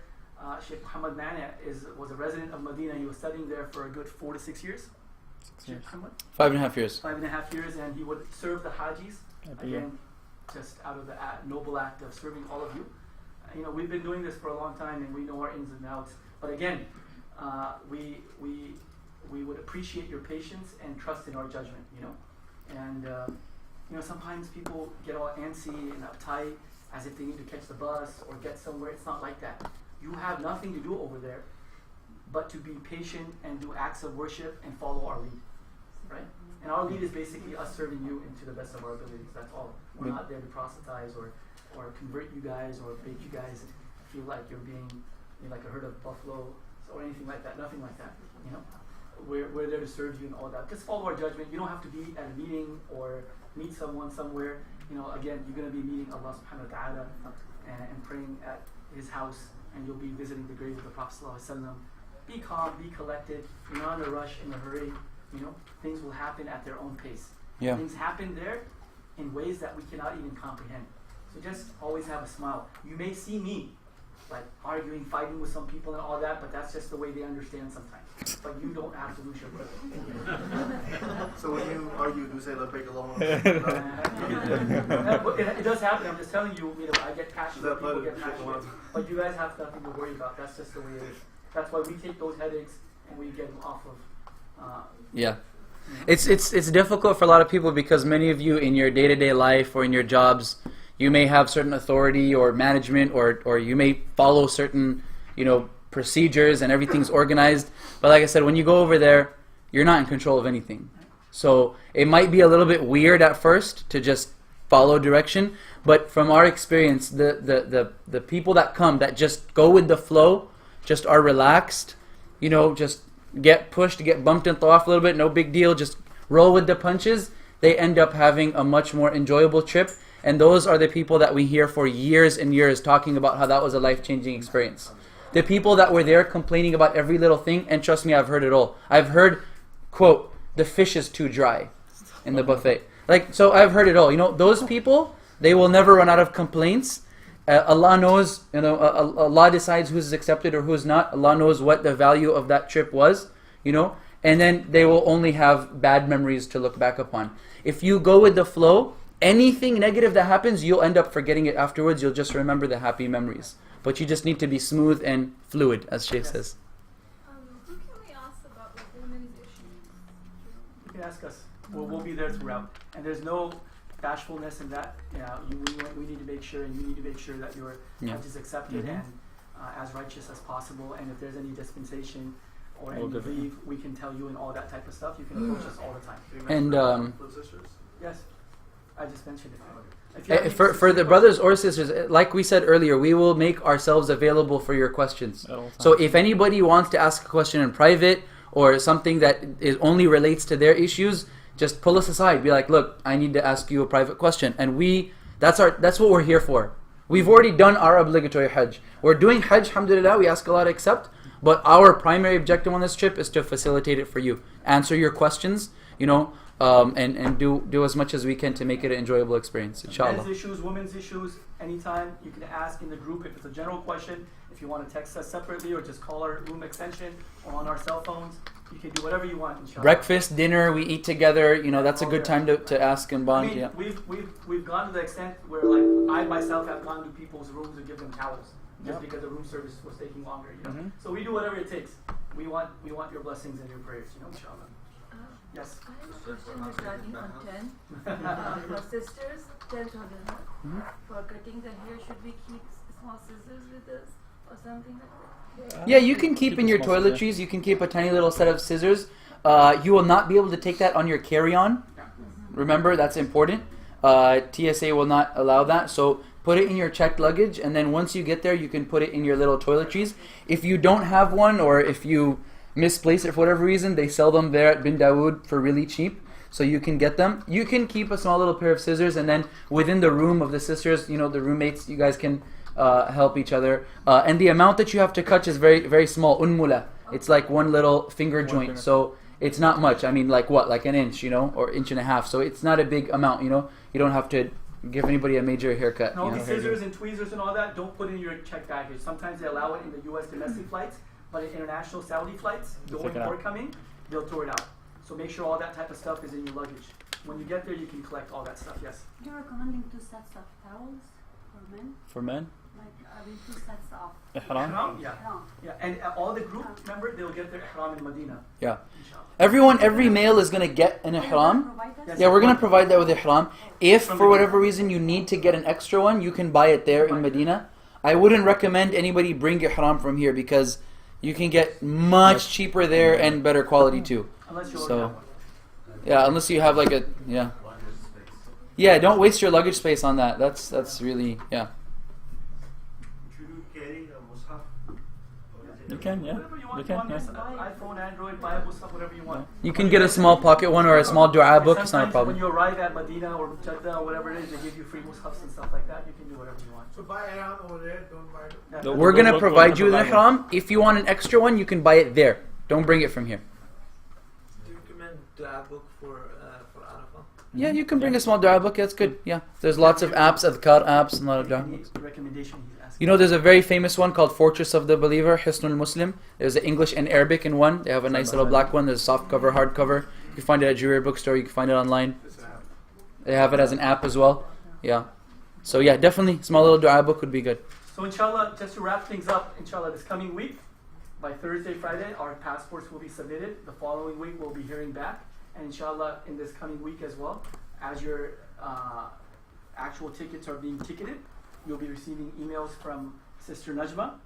And likewise, the day-by-day itineraries, we'll also be formulating that and you'll be getting that. Again, don't worry, keep your anxieties low. And inshallah, if you have any questions, we'll start getting your numbers and cell phones, and hopefully the day of the departure or a day prior, we'll create a WhatsApp group and everybody will be there, inshallah.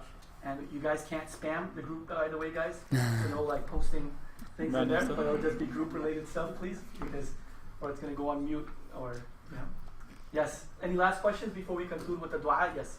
Can we have your emails? Yeah, So there if there is some. I can tell you them right now. It's very easy. Yeah. I think anyone who got an email, our emails are all on there. Yeah. Whoever got an email, our emails are already there in the CC. If we have a question that we want to Yeah. ask, You can ask. So it's F Zubairi, M Mane, N Big at instituteofknowledge.com. Right. Our first initial last names, N B-A-I-G, F Zubairi, Z-U-B-A-I-R-I, and M Mane, M-M-A-N-A at instituteofknowledge.com. But thank you all for coming, inshallah. Any questions that's related to over there, you can ask us, but anything pre-departure, Sister Najma is the point person at this point to make sure that she'll be communicating with all of us, inshallah. And if there's anything that we feel we need to talk to you about, we'll communicate. Now, as we go out, we have these bags out there. It's a special custom IOK muscle bag, and inside there's another Delta Travels muscle bag, and there's a water bottle inside. And the way you know it's yours is that it has your ID card with your picture. In case you don't have an ID card with your picture, you can pick up a bag that does not have an ID card and let us know. We'll let Sister Najma know. So when you get your passports back, we'll make sure you get your ID at that time. But don't panic, inshallah. It has nothing to do with you getting on the plane. Okay? Assalamu alaikum. Again, dua you want the creation. Just one last suggestion to the Salam app. Yeah. Oh, yes! One last suggestion. Yeah. If you have a smartphone, there is an app that is awesome. It's called Salam. And it looks like this. It's a blue square with a black Kaaba. Okay? Download this app. It is awesome. It's a free app. I know the people who made it. It's really, really cool. It'll help you with different stuff throughout your Umrah and Hajj. It's a great app. Download it. What is it called again? Salam. Salam. S-A-L-A-M. Okay, Jazakumullah khair for coming. We ask Allah to accept from us. We ask Allah to make us of those who listen and follow the best of what they hear. Ameen. We beg Allah subhanahu wa ta'ala to welcome us on this pilgrimage. We beg Allah to purify our intentions and our actions. Oh Allah, we are coming for your sake and no other sake except yours. We ask you, O Allah, to facilitate this trip for us and grant us ease and the ability to complete it with forgiveness from you, O Allah. We ask Allah to show us the truth clearly as truth and to follow it, and to show us the wrong and falsehood clearly and allow us to stay away from it and protect us from confusion, misguidance. May Allah bless us with patience and contentment. May Allah protect us from arrogance, selfishness and entitlement. We ask Allah subhanahu wa ta'ala to accept from all of us. وصلى الله وسلم وبارك على نبينا محمد سبحانك اللهم وبحمدك نشهد أن لا إله إلا أنت نستغفرك ونتوب إليك. السلام عليكم.